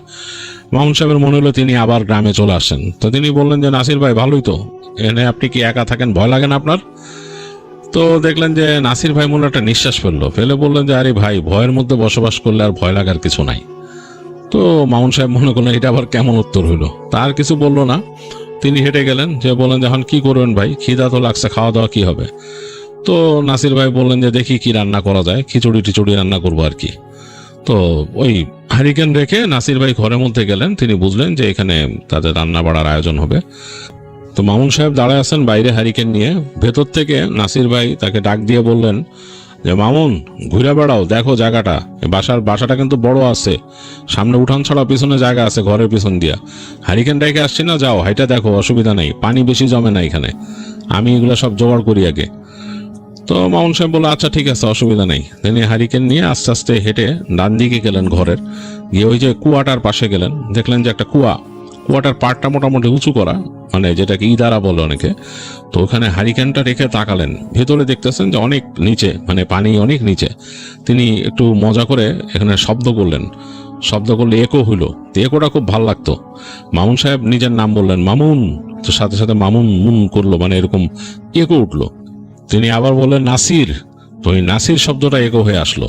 তো তার কাছে বেশ মজা লাগতেছে, তিনি হাসতেছেন, আবার হা হা হা হা করে হাসতেছেন, ওই হাসির একো শুনতেছেন। এটা তার কাছে বেশ মজার একটা খেলা হয়ে গেল। তিনি বেশ খানিকক্ষণ ওইখানে দুষ্টুমি করলেন ইদারার সামনে দাঁড়ায় দাঁড়ায়। তো তারপরে তিনি হ্যারিকেনটা নিলেন, নিয়ে হাঁটা ধরলেন, হেঁটে হেঁটে ঘরের পেছনে গেলেন। পেছনে অংশে যে দেখতেছেন যে ঘরের পেছনে বড় দুইটা তাল গাছ আছে। তো তিনি এই তাল গাছগুলো কিন্তু দূর থেকে তিনি খেয়াল করছিলেন যে এরকম গাছ আছে, দেখলেন বড় দুইটা তাল গাছ, কেমন জানি কিম্ভূতকিমাকার ভাবে হয়েছে নিচের দিকটা, এবং বেশ উঁচা হয়ে গেছে জায়গাটা, নিচের মানে যেখান থেকে তাল গাছটা উঠছে জায়গাটা কেমন জানি। আর তারপর তিনি দেখলেন যে তাল গাছের ওই পারে বেশ একটা উঁচু ঢিবির মতো। এগুলো কিন্তু সব এই বাউন্ডারি ওয়ালের ভেতরে, এই পেছনেও বাউন্ডারি ওয়াল আছে। তো মাউন্ট সাহেব হাঁটতে হাঁটতে আর একটু সামনে গেলেন, তাল গাছের নিচে দেখলেন যে ওইখানে একটা কবর আছে, মানে সেই তাল গাছ দুইটার এই পাশে একটা কবর। এটা একটা কবর তিনি বুঝতে পারেননি আগে, বেশ উঁচু করে ঢিবি করা, এবং ওই পাটটা কেমন বাধাই দেওয়া আর কি, ইট দিয়ে বাধাই করা। তো কবরের সামনে এসে একটুখানি তার জানি কেমন লাগা শুরু করলো মামুন সাহেবের, মানে অস্বস্তি লাগলো এখানে। এমনি গ্রামের মানুষরা তখন উঁচু তাল গাছ ভয় পেত, এইখানেও তাল গাছটা ওরকমই লাগতেছে, কারণ বাউন্ডারি ওয়াল কিন্তু প্রায় 3.5 ফিটের মতো, এর বেশি না। তিনি ওই ওয়ালের ওই পারে দেখতেছেন যে একেবারে ধুধু জায়গা, মানে ধুধু জায়গা, ওইখানে মনে হয় জমি চাষাবাদ করে মানুষ ওই পাশে, মানে পুরো ফাঁকা জায়গাটা। দূরে কত দূর এই অন্ধকারে, এখন তো ইলেকট্রিসিটিও নাই, কিছুই দেখা যাচ্ছে না ওই পাশে।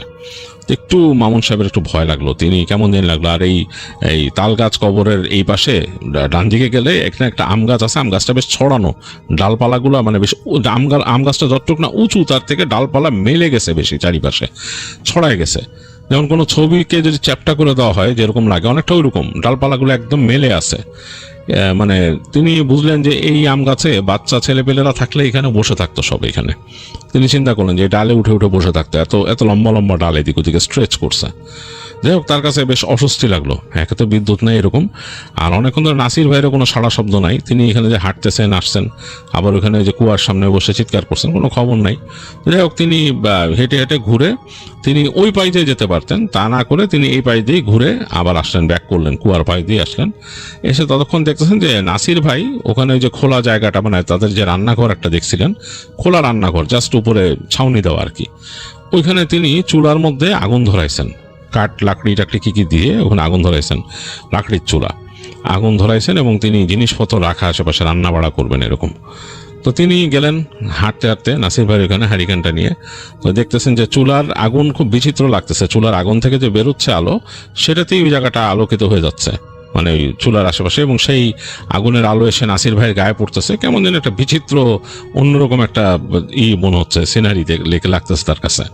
মানে সেই চুলার আগুনে নাসির ভাইকে দেখা যাচ্ছে তিনি এটা ওইটা নাড়তেছেন, রান্না করবেন। তিনি দেখলেন যে একটা এরকম মালসার মধ্যে জিনিসপত্র নিচ্ছেন তিনি, চাল ডাল এগুলা।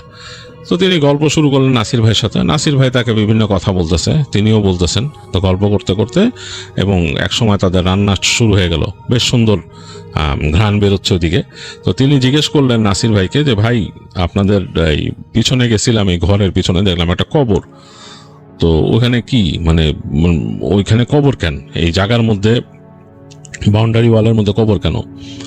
তো নাসির ভাই তার দিকে ফেরার পর বেশ বিচিত্র লাগতেছে তার চেহারাটা, মানে আলোটা এক পাশে এসে পড়তেছে, একটা পাশ অন্ধকার হয়ে আছে, মনে হচ্ছে চেহারার একটা দিক ওই চুলার আলোতে আলোকিত, আর একটা দিক অন্ধকার। আর হারিকেনের আলো তো ঘরের ভেতরে পড়ছে মূলত, যেহেতু দরজার ভেতরে রাখছে ওইখানে মামুন সাহেব, এবং তিনি বসে আছেন কিন্তু দরজার ওই যে চৌকাঠের উপরে। তো তাকে নাসির ভাই বলতেছে যে এই কবর সহই এই জায়গা কিনছে আমার চাচা, এবং ওই কবরের আশেপাশে আসলে যাওয়াটা ঠিক না, কবরটা সুবিধার না।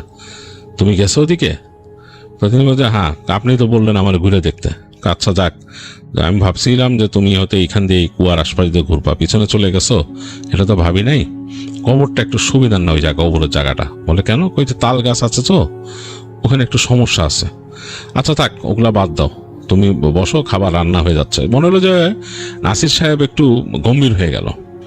তো মামুন সাহেব চেষ্টা করলো আর অনেক গল্প করতে, গ্রামের কথাবার্তা। দেখা গেল যে নাসির ভাই খুব বেশি কিছু বলতেছেন না, তিনি অল্প কিছুই বলেন, গ্রামের কথা এটা সেটা। তো মামুন সাহেব এক পর্যায়ে ভাবলেন যে আসলে খামাখাতেলে আসলাম, উনি আজকে কেমন অফ মোডে আছে, ওনার সাথে কথা জমতেছে না, খামাখাই আসলাম। তো এটা তার বলা জানা মুখের উপরে, তো তিনি এগুলো আর কিছু না বলে তিনিও নিজের মতো বসে থাকলেন কিছুক্ষণ। বললো যে একটু পর বললো যে নাসির ভাই ভিতরে কি আপনার আছে, খাট আছে, শোয়া যাবে? বলে হ্যাঁ হ্যাঁ আছে। বলে তাহলে আমি একটু শুয়ে থাকি খাটে। যে আচ্ছা আচ্ছা ঠিক আছে যাও।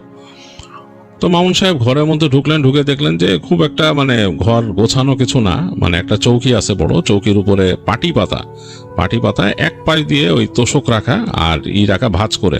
তো তিনি ওই তোষকটাকে টেনে নিলেন। তো মনে হলো যে তোষকটা বেশ অনেকদিন পড়ে আছে, কেমন জানি একটা মানে মদা গন্ধ ওটার মধ্যে। মনে হলো অনেকদিন পড়ে থাকলে যেরকম সেরকম, মানে খুব ফ্রেশ না আর কি। তো মামুন সাহেবের একটা অস্বস্তি লাগলো যে এই অবস্থা কেন, আর নাসির ভাই এইভাবে থাকে, উনি কি এরকম মানুষ নাকি? তাকে তো এরকম মনে হয়নি আগে, মনে হয় পরিষ্কার পরিচ্ছন্ন অন্যরকম। যাই হোক, সে টেনে তোষকটাকে সোজা করলো। মনে হয় যে অনেকদিন পুরানো মেটে মেটে যে একটা গন্ধ থাকে সেরকম একটা গন্ধ সেখানে। তো তিনি সোজা করলেন, কিন্তু তারপরে কি মনে করে আর তোষকে শুলেন না, তিনি ওই চৌকির উপরে ওই যে পাটি পাতা ছিল ওইটার উপরে শুলেন। দেখলেন যে একপাশে মানে ওই যে বালিশ কিছু স্টাক করে রাখা, দুইটা বালিশও নিলেন না, মাথার পিছনে হাত দিয়ে শুলেন। আর মনে মনে ভাবতেছেন যে রং ডিসিশন হয়েছে, আসলে আজকে আসাটা ঠিক হয় নাই। এরকম বললো আর আমি হঠাৎ করে চলে আসলাম, এটা ঠিক হলো না, কেমন একটা ব্যাপার। তো এগুলো চিন্তা করতে করতে শুয়ে আছেন ওইখানে মামুন সাহেব।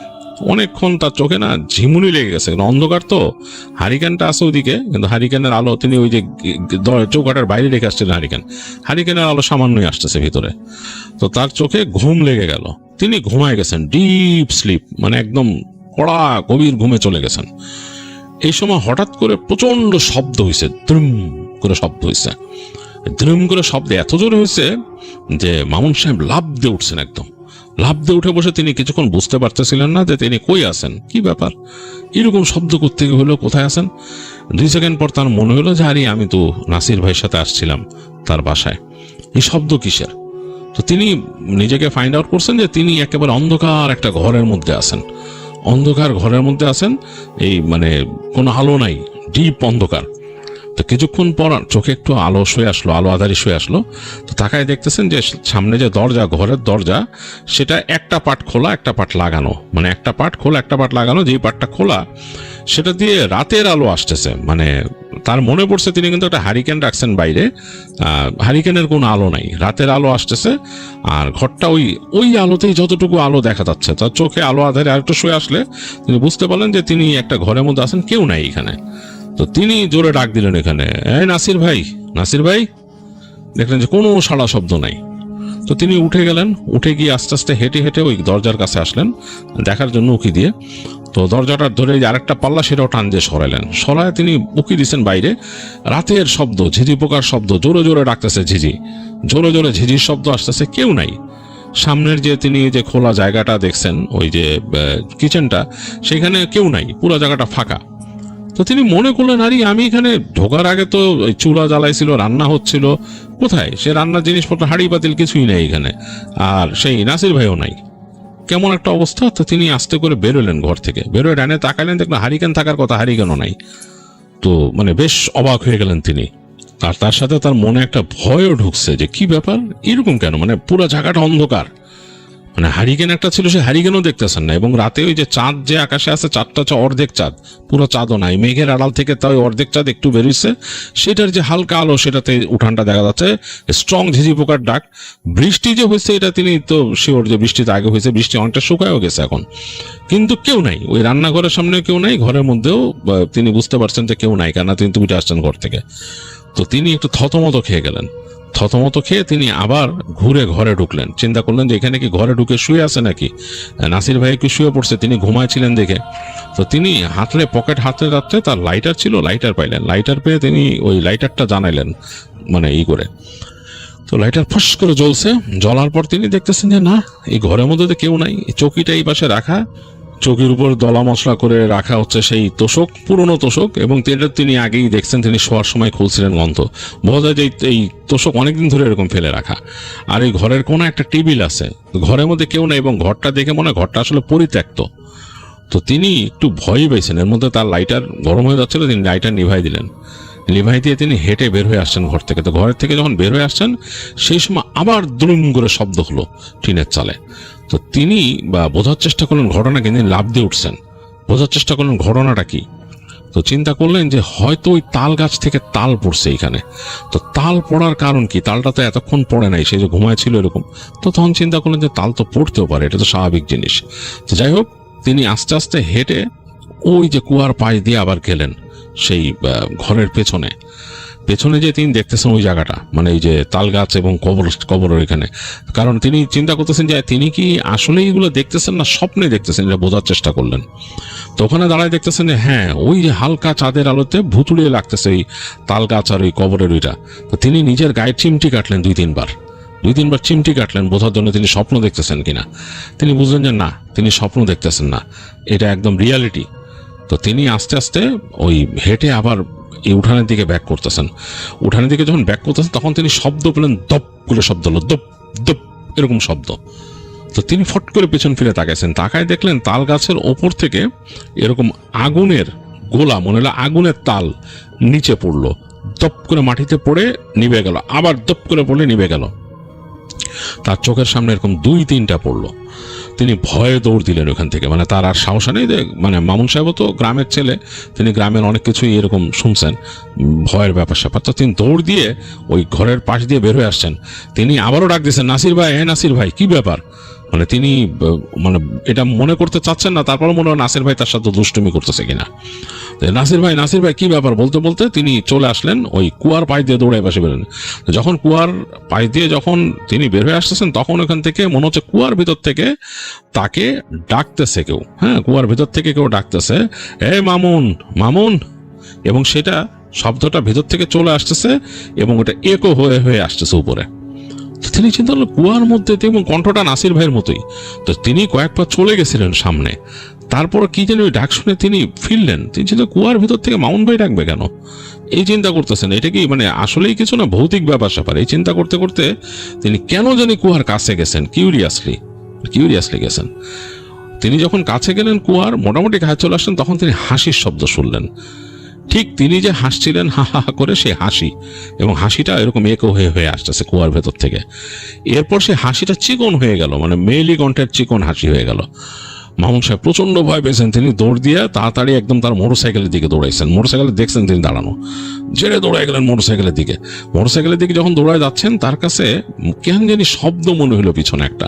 তো তিনি দৌড়াইতে পিছন ফিরে তাকায় দেখতেছেন যে কুয়ার মধ্যে থেকে মনে হচ্ছে একটা মানুষ বের হইছে, এরকম মানে হাত দিয়ে 2 পাড় ধরে এরকম বের হইছে।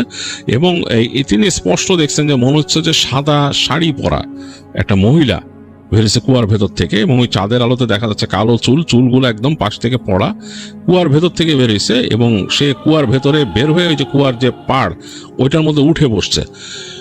মানে মামুন সাহেব আসলে চরম ভয় পেয়েছেন। তার মানে ভেতরে আর মানে কোন রকম সাহস অবশিষ্ট নাই। তিনি লাফ দিয়ে মোটরসাইকেলে বসে কোনো মতে চাবি, তিনি যে কি হলে যে চাবি ঢুকাবেন ওইটাই বুঝতে পারতেছেন, হাত কাঁপতেছে, কোনো মতে ঢুকায় তিনি জোরে জোরে কিক মারলেন। প্রথম কিকে স্টার্ট হলো না, এরকম 4-5টা কিক মারার পর মোটরসাইকেল স্টার্ট হলো। তিনি ভোঁ করে মোটরসাইকেল নিয়ে সামনে বের হয়ে গেলেন। টিনের দরজাটা লাগানো ছিল, তিনি একবার দরজার মধ্যে হিট করলেন মোটরসাইকেল দিয়ে। দরজা রাতের বেলা প্রচন্ড শব্দ করে মরাত করে দরজাটা ভেঙে এরকম বের হয়ে গেল। সে মোটরসাইকেলে তিনি একদম বের হয়ে আসলেন, উপরে উঠে রাস্তায় উঠে যেদিক থেকে আসছিলেন সেটা তার আন্দাজ আছে ওইদিকেই ছুটালেন মোটরসাইকেল।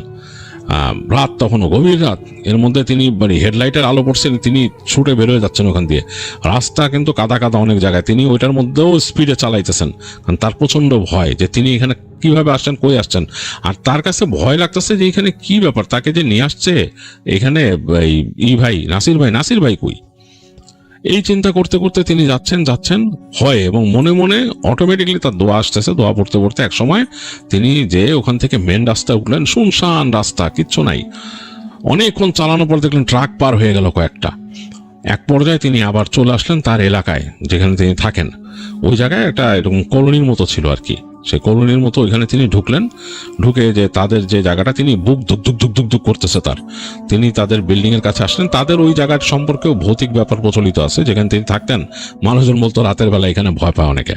তো যাই হোক, মানে অনেকেই ওখানে ভয়ের কথা বলছে। তো যাই হোক, তিনি ওই ভয়টা মনে রাখা সত্ত্বেও তিনি মোটরসাইকেল নিয়ে চলে আসলেন তাদের যে কোয়ার্টার ওটার সামনে এনে মোটরসাইকেলটা রেখে তাড়াতাড়ি লক করে তিনি ঢুকে গেলেন ওইখানে। ওই নিচে একটা কেচি গেট ছিল, ভাগ্য ভালো দিন কেচি গেটটা খোলা কিভাবে এই রাত্রেবেলাও, মানে কেউ লাগাইতে ভুলে গেছে মেবি। তিনি দৌড়ায় উঠে গেলেন, উঠে যে তাদের যে ঘর এখানে 2 তলায়, ওখানে যে তিনি জোরে জোরে দরজায় নক করলেন, জোরে জোরে দরজায় নক করলেন। তো অনেকবার করছেন খুব অ্যাংশাস ভাবে। ভেতর থেকে তার রুমমেটরা ভয় ভয় বললো, কে কে? তো তিনি বললেন যে আমি মামুন, মামুন দরজা খোল, দরজা খোল। তো ওরা ভয় পাইলো, কিন্তু তারপরও দরজা খুলছে। তো মামুন সাহেবকে দেখে অবাক, তুই এত রাত্রে কোত্থেকে? বলে পরে বলতেছে, আগে আমারে গোসল করতে দে, ফ্রেশ হইতে দে। তিনি তাড়াতাড়ি যে তার ড্রেস চেঞ্জ করে গোসল করলেন। তাদের বড় প্লাস্টিকের ড্রামে পানি উঠানো ছিল, গোসল করলেন। গোসল করে এসে তখন তাদের ওই রুমমেট 2 জন বললো যে কি রে, কি হয়েছে তোর? তো তিনি তখন বললেন যে এরকম এরকম ঘটনা। তো তারা বললেন যে অবাক কাণ্ড, তোর সেই ভাই কই গেল? বলে আমি জানি না, কেউ নাই, ভাইরে পাই নাই, কিচ্ছু না, কি অবস্থা, এই দিকে আসছে। তো বললো ওগুলো বুঝলাম, ধর ভূত জিন ভূত কিছু একটা হয়তো, কিন্তু ওইখানে তোর ভাই কই? তার তো থাকার কথা। তো বললো আমি জানি না দোস্ত। তো আর কি করবে? তো যাই হোক, তাদের কথাবার্তা ওইখানে হলো। রাত্রেবেলা দোয়া দরুদ পড়ে ঘুমাইলো মামুন সাহেব। তার এক বন্ধু বললো যে আচ্ছা চিন্তা করিস না, ভয়টাই পাইলে ডাকিস, সেই তুই তো ভয় পাইছিস, ভালো।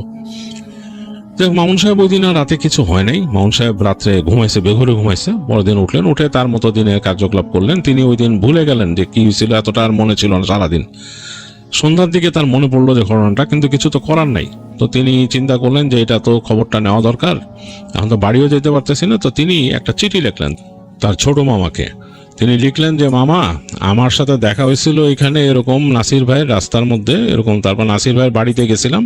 তো রাত্রেবেলা দেখলাম যে উনি আমাকে রেখে চলে গেছে এখান থেকে, কেউ নাই বাড়িতে, আমি একলাই ছিলাম। পরে আমি চলে আসছি ওখান থেকে, একটু ভয় টয়ও পাইছি। তো আপনি যে নাসির ভাইয়ের ওখানে খবর নিয়েন, ওনার দোকানে যান, ওনার দোকানে যে খবর নিয়েন যে উনি কেন আমাকে রেখে চলে আসলো এখান থেকে, ওনার ব্যাপারটা কি, হঠাৎ করে আমাকে কিছু না জানায় ওই ঘরে রেখে আসাটা ঠিক হয় নাই। আপনি ওনাকে এটা বলেন, আর বলেন যে উনি যদি ঢাকায় আসে যাতে আমার সাথে দেখা করে। তো এই লিখে তিনি একটা চিঠি লিখলেন তার ছোট মামাকে, রাতে লিখে দিলেন। পরদিন তিনি ওইটা পোস্ট করে দিয়েছেন চিঠিটা। যাই হোক, চিঠি পোস্ট করার পর তার দৈনন্দিন কার্যক্রম চলতেছে। মাঝে মাঝে মামুন সাহেব চিন্তা করছিলেন যে তিনি আবার যাবেন নাকি ওই নাসির ভাইয়ের ওইখানে যে দেখা দেখবেন নাকি, কি ব্যাপার।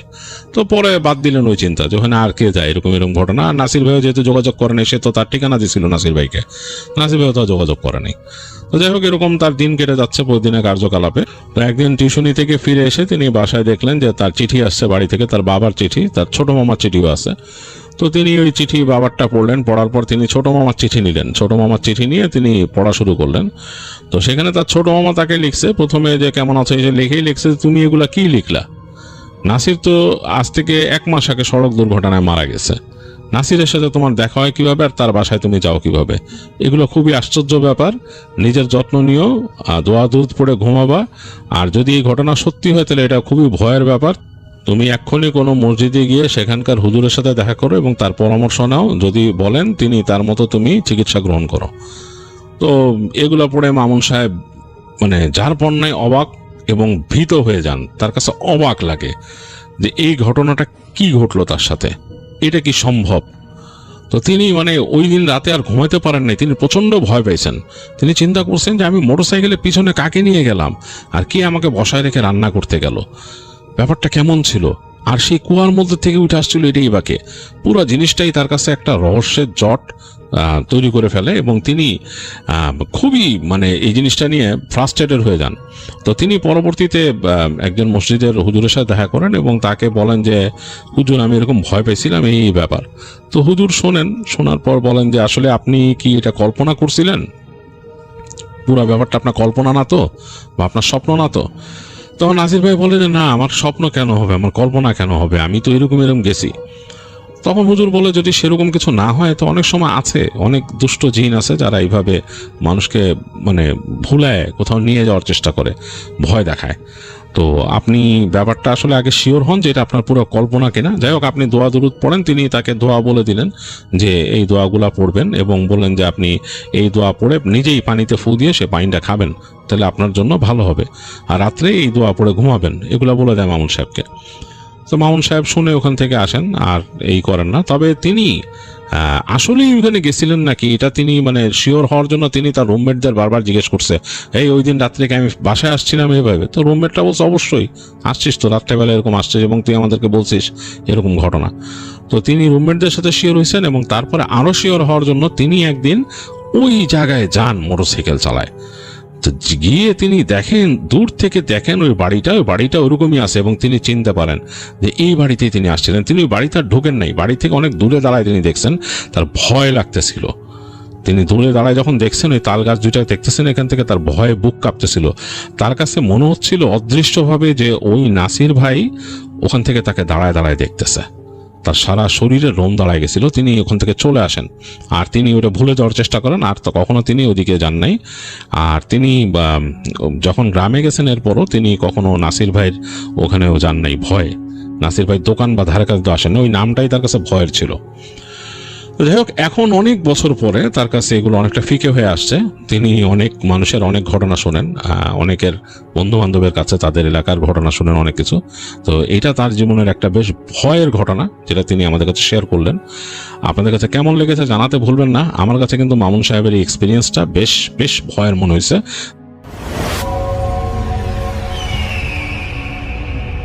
আসসালামু আলাইকুম লিসনার্স, সবাইকে আমন্ত্রণ জানাচ্ছি। আমি ডক্টর আলিফ।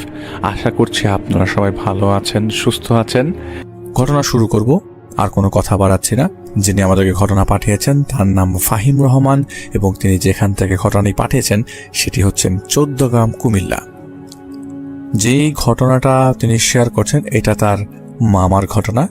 তখন তার মামার পোস্টিং ছিল চট্টগ্রামের শহরের ভেতরেই কোনো একটা জায়গায়। যেই জায়গায় তিনি বাসায় ওঠেন, তখন তার মামা, এটা তার ছোট মামার ঘটনা, তখন তার মামার বিয়ে হয়নি।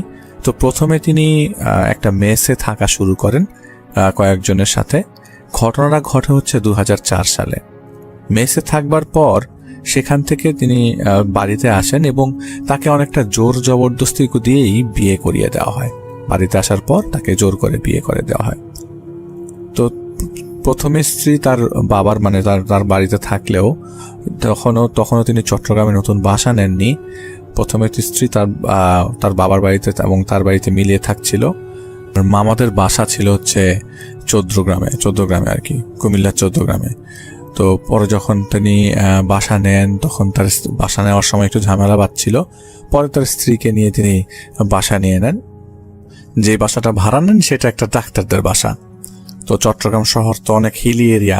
তো তিনি শহর থেকে একটু দূরে, এত দূরেও না, সেখান থেকে শহরে চলে যাওয়া যায় সহজে বাস করে। তো একটু দূরে, বাসাটা ভাড়াটা একটু কম, সবকিছু মিলিয়ে। আর বাসাটা খুবই ভালো, দেখতে শুনতে ভালো, ভাড়াও কম, আর একটা ডাক্তারের বাসা। তো সব মিলে তিনি দেখলেন যে পরিবেশটাও ভালো, তিনি বাসাটা নিয়ে ফেলেন। তো তিনি বাসাটা নেন হচ্ছে 3 তলায়, আর বাসাটা টোটাল হচ্ছে 5 তলা বিল্ডিং।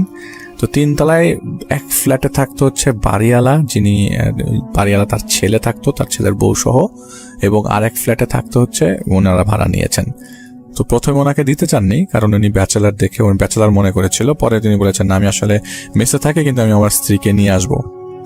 তো তার স্ত্রী যখন তার বাসায় আসার পর থেকে, তার যেদিন আসে তার 5-7 দিন পর থেকেই তার স্ত্রী বেশ খানিকটা একটু ডিফারেন্ট আচরণ করা শুরু করে।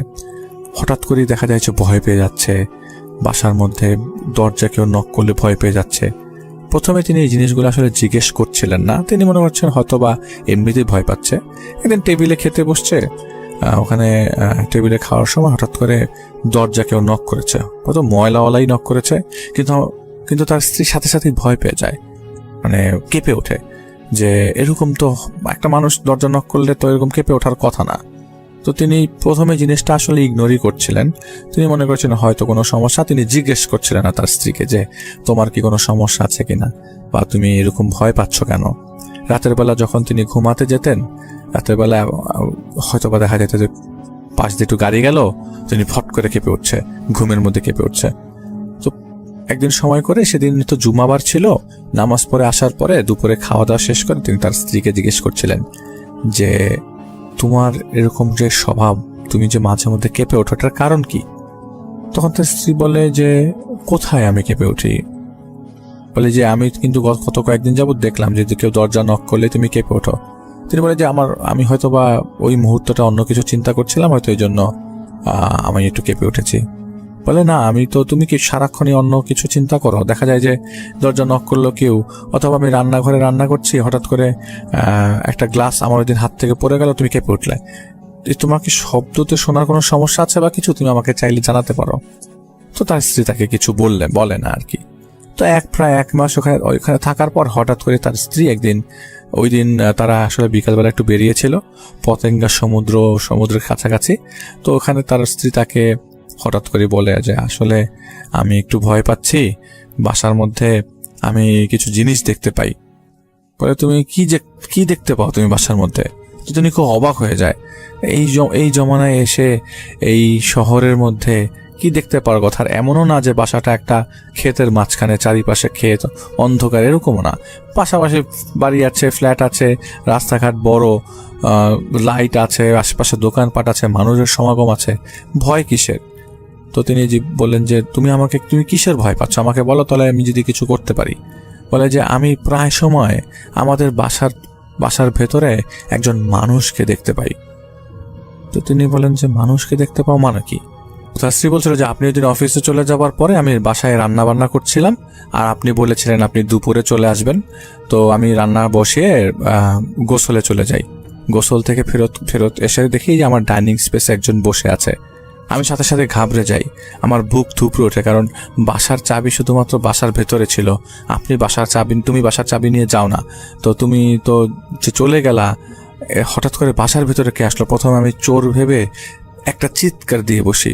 পরে যখন আমি চিৎকার দিয়ে দরজাটা আমার বেডরুমে লাগিয়ে দিই, আমি আর লোকটাকে বেডরুমের দরজা খোলার পর আর পাইনি। তো তুমি তো বাসায় ফেরত আসলে, তখন আমি কিছু বলিনি। ওই দিন আমি একটু কেঁপে, ওই দিন আমি বেশ ঘাবড়েছিলাম, আমি তোমাকে কিছু বলিনি। এছাড়া সেদিন রাতের বেলা আমার ঘুম ভাঙে, আমি ঘুম ভাঙার পর অনেকক্ষণ তোমাকে ডাকলাম, কিন্তু তুমি ঘুম ভাঙছিল না।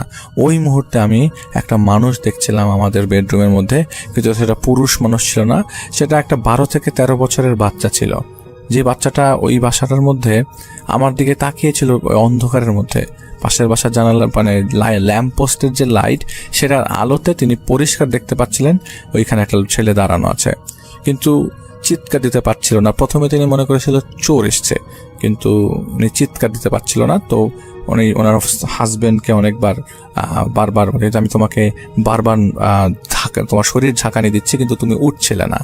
তা আমি তোমাকে বলছিলাম না আমাদের বাসায় কি।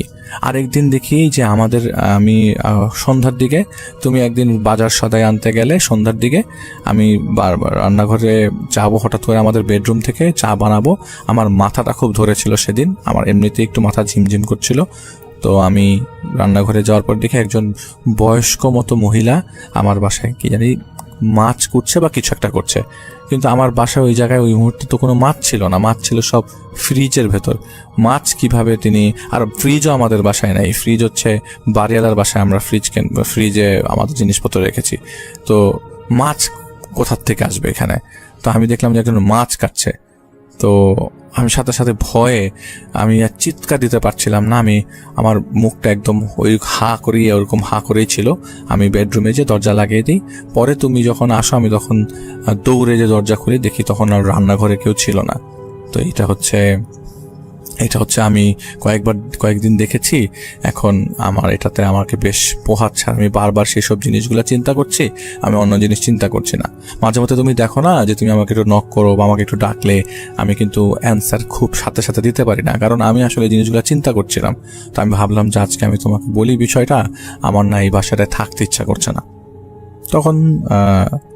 তখন ফাহিম সাহেবের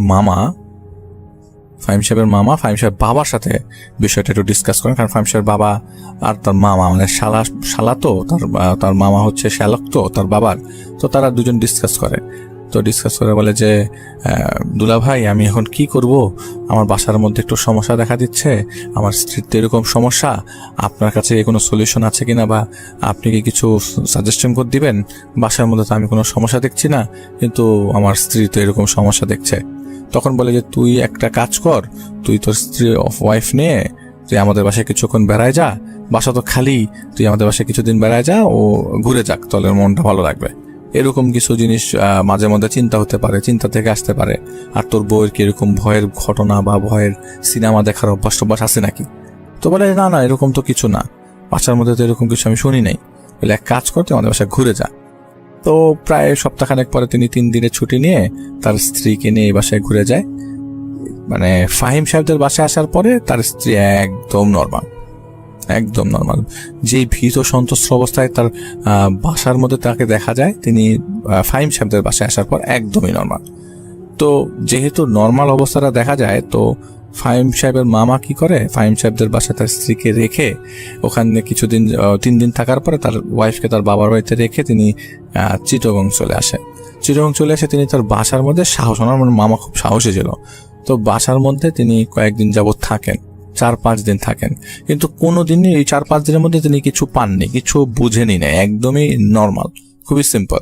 তার কথা হচ্ছে যদি বাসার মধ্যে কিছু থেকে থাকে তাহলে তা আমারও দেখার কথা, শুধু আমার স্ত্রী কেন দেখবে, কিন্তু আমিও কিছু ফিল করব। 7 দিনের দিন তার স্ত্রী তখন তার বাবার বাড়িতে, উনি রাত্রে 11টার দিকে বাসার অফিস থেকে ফেরত আসে। আসলে অফিস আগেই শেষ হয়েছে, তিনি তার বন্ধুদের সাথে কথাবার্তা বলে, কলিগদের সাথে কথাবার্তা বলে আস্তে আস্তে 11টা বেজে যায়। 11টায় বাসায় আসার পরে দেখে যে বাসায় তেমন কিছু রান্না করা নেই। তিনি রান্না বান্না করে ওই বাড়িওয়ালার বাসা থেকে একটা মাছের প্যাকেট নিয়ে আসে, নিয়ে এসে মাছটা জাস্ট মানে পানিতে ভিজিয়ে রাখে, ফ্রিজে যেহেতু ছিল, তো মাছটা পানিতে ভিজিয়ে রাখে। রান্নাঘর থেকে তিনি ওয়াশরুমে যান, একটা গোসল করেন, অফিস থেকে বা ধুলাবালির মধ্যে দিয়ে আসে, অনেক দূরের রাস্তা। তো বাসায় আসার পর তিনি গোসল করে, গোসল করার পরে তিনি যখন রান্নাঘরে ঢুকতে যাবে, তিনি দেখেন রান্নাঘরের মেঝের মধ্যে কেউ অজ্ঞান অবস্থায় শুয়ে আছে, মনে হচ্ছে কেউ অজ্ঞান হয়ে গেছে। তিনি দৌড়ে গিয়ে ধরতে যাবেন, এমন সময় তার হাতটা কেউ চেপে ধরে। উনি কাছাকাছি যাওয়ার পর দেখেন যে ওই জায়গাটা, মানে যাকে ধরতে গেল সেই জায়গাটা তাকে ধরা যাচ্ছে না, কেমন একটা ধোঁয়ার মতো জিনিসটা হয়ে গেল, এবং যার হাতটা ধরতে যাবে সে পেছন থেকে জানি তাকে জাপটে ধরলো, চোখ সহ চোখ ধরলো এবং তার শরীরটা জাপটে ধরলো। তিনি খুব ভয় পেয়ে গেলেন এবং তিনি সূরা পড়া শুরু করলেন, এবং তিনি বেশ ভালো কয়েকটা সূরা বলতে পারতেন, তো তিনি কয়েকটা সূরা পড়া শুরু করলো। একদম শেষের দিকে তিনি এই ভয়টা পাওয়ার আগে দিয়ে তিনি সূরা কাফিরুন থেকে শুরু করে একদম সূরা নাস পর্যন্ত পড়ে ফেললো। পরে সূরা নাসের লাস্ট আয়াতের সাথে সাথে তিনি দেখলো যে তার বাঁধনটা ছুটে গেছে। তো তিনি চিন্তা করলেন যে এটা একটা ওয়েপেন হতে পারে আমার, যে আমি যেরকম বিপদে পড়লে আমি সূরা নাসটা এরকম ভাবে সূরাটা যদি সিরিয়ালি পড়ি তাহলে এই বিপদটা আমার থেকে কেটে যাবে আর কি। তো তিনি ওই মুহূর্তে কিছুক্ষণের জন্য তিনি চিন্তা করেছিলেন। তো পরে তিনি বললেন যে না, এই বাসায় আসলে সমস্যা আছে, যেহেতু তাকে এভাবে জাপটে ধরেছিল। তো তিনি পরবর্তীতে বাড়িওয়ালাকে বলেন যে আপনাদের বাসায় কোনো সমস্যা আছে কিনা, বাসায় সমস্যা থাকলে আমাকে আগে জানালে তো আমি এই জিনিসটা একটু ডিসিশন নিতাম। আমাদের বাসায় তো কোনো সমস্যা নাই, নর্মালি সব ভাড়াটি আসে থাকে, কোনো প্রবলেম হয় না, কিচ্ছু হয় না। তুমি বাবা তো এমনও না যে হ্যাঁ ঠিক আছে তুমি এরকম এই ধরনের প্রবলেম ফেস করতে পারো, আমাদের বাসায় তোমরা আসলা, তোমাদের আসার আগে 1 মাস আগে আমাদের ভাড়াটিয়ে গেছে, তারা তো কখনো কোনোদিন কমপ্লেন করে নাই বাবা। বলে যে না, আমি তো আমাদের বাসায় এই ধরনের কালকে আমার সাথে এরকম একটা ইনসিডেন্ট ঘটে গেছে, মনে হচ্ছে বাসার মধ্যে কেউ আছে, আপনারা একটা হুজুর দেখে নিয়ে এসেন। বলে যে ঠিক আছে, তোমাদের বাসাটা ছাড়তে হবে না, আমি একজন হুজুর নিয়ে এসে বাসাটা দেখাচ্ছি, দেখি কোনো সমস্যা আছে কিনা। তবে এতদিন যাবত আমার এই বাসা বানালাম, আমি নিজে দাঁড়িয়ে থেকে বাসা বানালাম। এই বাসায় যখন বাড়ি তৈরি করি তখন আমি প্রতিটা কর্নারে গিট সূরা পরে গিট পেটে দেওয়া, পুরো বাড়ি বাধাই বন্ধ করা, এখানে তো খারাপ কিছু আসার কথা না। তুমি হয়তো বাবা ভুল দেখেছো, অথবা তোমার মনের ভুল হতে পারে। বলে যে আমার সামনে দিয়ে একটা মানুষ ধোঁয়া উড়ে যাবে, ধোঁয়ার মতো হয়ে যাবে, কেমন একটা অদৃশ্য টাইপের হয়ে গেল হঠাৎ করে, মনে হলো আমার চোখের মধ্যে আমি ঝাপসা দেখছি। তো এটা তো এরকম হয় নাই, আমার সাথে কখনো ঘটে নাই। তো আপনি একটু বাসাটা দেখেন, আর আপনি যেহেতু আমাকে রিকোয়েস্ট করছেন থাকার জন্য, আমি থাকবো, কিন্তু আগে এই জিনিসগুলো সোর্ট আউট করেন। তো উনি বাসার চাবি দিয়ে উনি বলে যে এটা চাবিটা রাখেন, আপনার যখন মনে হয় যে একটা ইমাম সাহেব নিয়ে আসবেন আপনি নিয়ে আসেন, আমি আমার স্ত্রীকে নিয়ে আসবো আমাদের বাসা থেকে, আপনি যদি এর মধ্যে পারেন তাহলে খুব ভালো হয়। তো তিনি 4 দিন যাবত তার শ্বশুর বাড়িতে থাকে। শ্বশুর বাড়িতে থাকার পর তার নিজের বাড়িতে 4 দিন পর ব্যাক করে, সেদিন ছিল সোমবার। তো ব্যাক করার সাথে সাথে তিনি বাড়িওয়ালার কাছে যান। তো বাড়িওয়ালাকে বলেন যে বাসা নক করে, তো সাথে সাথে বাড়িওয়ালা নিজেই দরজা খোলে। তো বলে যে ওনার বাসার নিচে ওনার চেম্বার আছে। তো বলে যে বাবা আসলে আমার কাছে সময় একটু কম, আমার বাসার নিচে রুগীরা অপেক্ষা করছে, তোমাকে আমি 2টা কথা বলবো। আমি একজন হুজুর নিয়ে এসেছিলাম এই বাই দিস টাইম, তুমি যখন তোমার শ্বশুর বাড়িতে ছিলা, তো আমি সেই হুজুরের সাথে কথা বলেছি। হুজুর বলল যে আমাদের এই বাসার মধ্যে কিছু জিন থাকতে পারে, এবং তিনি এটা তার জিন দিয়ে তিনি জানাবে আমাকে 1 সপ্তাহ পরে। তো তুমি বাবা যদি এসে থাকো, একটু দোয়া কালাম পরে থাকো, আর উনি বলেছে যে উনি বাসাটা বন্ধ করে দিয়েছেন, তো আশা করছি তোমার বাসায় কোনো সমস্যা হওয়ার কথা না। তো ওই দিন ওনারা বাসায় ওঠেন রাতের বেলা, হঠাৎ করে ঘুমানোর পরে রাত 3টা 3:30টার দিকে তার ওয়াইফ খুব জোরে চিৎকার দিয়ে ওঠে। বলে তার ওয়াইফকে জিজ্ঞেস করতে কি হয়েছে, বলে যে আমার গলার মধ্যে কি জানি চাপ দিল, আমি কথা বলতে পারছিলাম না, এখন আমি চিৎকার দিয়ে উঠলাম। বলে গলার মধ্যে কেউ চাপ দিয়েছে? বলে তোমার এখানে তো কেউ নাই। বলে না, আমার গলার মধ্যে চাপ দিয়েছে, তুমি লাইটটা জ্বালাও। লাইটটা জ্বালানোর পর তার গলার মধ্যে 10 আঙ্গুলের ছাপ এবং আঙ্গুলের এত বড় বড় দাগ, ওই জায়গাটা পুরো নীল হয়ে গেছে। বলে যে আমার এখন উনি কাশতে কাশতে কথা বলছিল যে কেউ হয়তো গলা চাপ দিয়েছে। তো বলে যে আসলে গলা চাপ দিবে কে? তো তিনি চিন্তা করে বললেন যে দেখো, তুমি ঘুমিয়ে আছো আমি জানি, এটা একটা বেশ হতে পারে, তবে আমি যেটা দেখেছি তুমি আমার গলা চাপ দিচ্ছ। মানে স্ত্রী বলছে তার মামাকে, ফাহিম সাহেবের মামাকে বলছে যে আমি দেখছি যে তুমি আমার গলা চাপ দিচ্ছ। তো পরে ওই দিন রাতের বেলা তারা সরাসরি আরেকটা জায়গায় চলে যায়, ফোন দিয়ে ওই জায়গায় ফোন টোন দিয়ে তাদের আরেকটা জায়গায়, নতুন নতুন ফোন আসে ওই জায়গায়। তো ফোন দিয়ে তারা একটা আত্মীয় বাসায় যায়। ওখানে চিরঙে তার এক আত্মীয় বাসা ছিল, ওই তার স্ত্রীর এক আত্মীয় বাসা ছিল, ফাহিম সাহেবের মামার শ্বশুর, এটা হয়তো বা সদা ফাহিম সাহেবের মামা শ্বশুর হতে পারে। তো সেখানে চলে যে সেই রাতটা সেখানে থাকে এবং সব জিনিসপত্রগুলো তারা গুছিয়ে ফেলে যে না, এখানে থাকা যাবে না। তো পরে তারা এই বাসাটা ছেড়ে দেয়। কিন্তু এই ডাক্তারের সাথে তার বেশ যোগাযোগ ছিল, সম্পর্ক ভালো ছিল বিধায় প্রায় মাসখানেক পরে একদিন চেম্বারের নিচে ওই বাসার নিচেই তিনি আসেন। তখন জিজ্ঞেস করেন, আঙ্কেল কি অবস্থা, আপনারা বাসা কি ঠিক করতে পেরেছেন? ওই ডাক্তাররা কিন্তু ওনার বাসা থেকে বের হয়ে যাওয়ার সময় কোনো টাকা পয়সা দাবি করে নাই আর কি। পরে ডাক্তার বলে যে হ্যাঁ, হুজুর নিয়ে এসেছিলাম, ওইখানে এক জিন আটকা পড়েছিল, কেউ হয়তো বা চালান দিয়েছিল কিছু একটা, আগের ভাড়াটিয়া হতে পারে, বা আগের ভাড়াটিয়াকে কেউ ব্ল্যাক ম্যাজিক করেছিল, ওই জিনটা ওই জায়গায় আটকা পড়েছিল, সে আর এখান থেকে যেতে পারছিল না। ওইটা পরে ওই যেতে পারছিল না এবং ওকে ছুটানোর জন্য আসছিল হচ্ছে ওরই লোকজন। ওটা ওরাই হয়তোবা তোমার স্ত্রীকে বা তোমাদেরকে ভয় দেখাতে পারে, হয়তোবা তারা চাচ্ছিল ওখান থেকে ছুটিয়ে নিতে, এরকম কিছু একটা আমাকে ওই আলেম সাহেব বললেন। তো আমি বাসাটাকে বন্ধ করে দিয়েছি আবার নতুন করে, আশা করছি সমস্যা হবে না, অলরেডি বাসা ভাড়া হয়েও গেছে। তো এটা হয়তোবা আগের ভাড়াটিয়ার হতে পারে, আগের টেনেন্টের হতে পারে। তো তোমরা যেহেতু চলে গেছো, নতুন বাসায় উঠেছো, বলে নতুন বাসার কি অবস্থা? তো বলে যে নতুন বাসায় আমাদের কোনো সমস্যা হচ্ছে না। ঠিক আছে, তোমরা নতুন বাসায় থাকো, যোগাযোগ রেখো। তো এটা ছিল ফাহিম সাহেবের ঘটনা, তার মামার ঘটনা আর কি।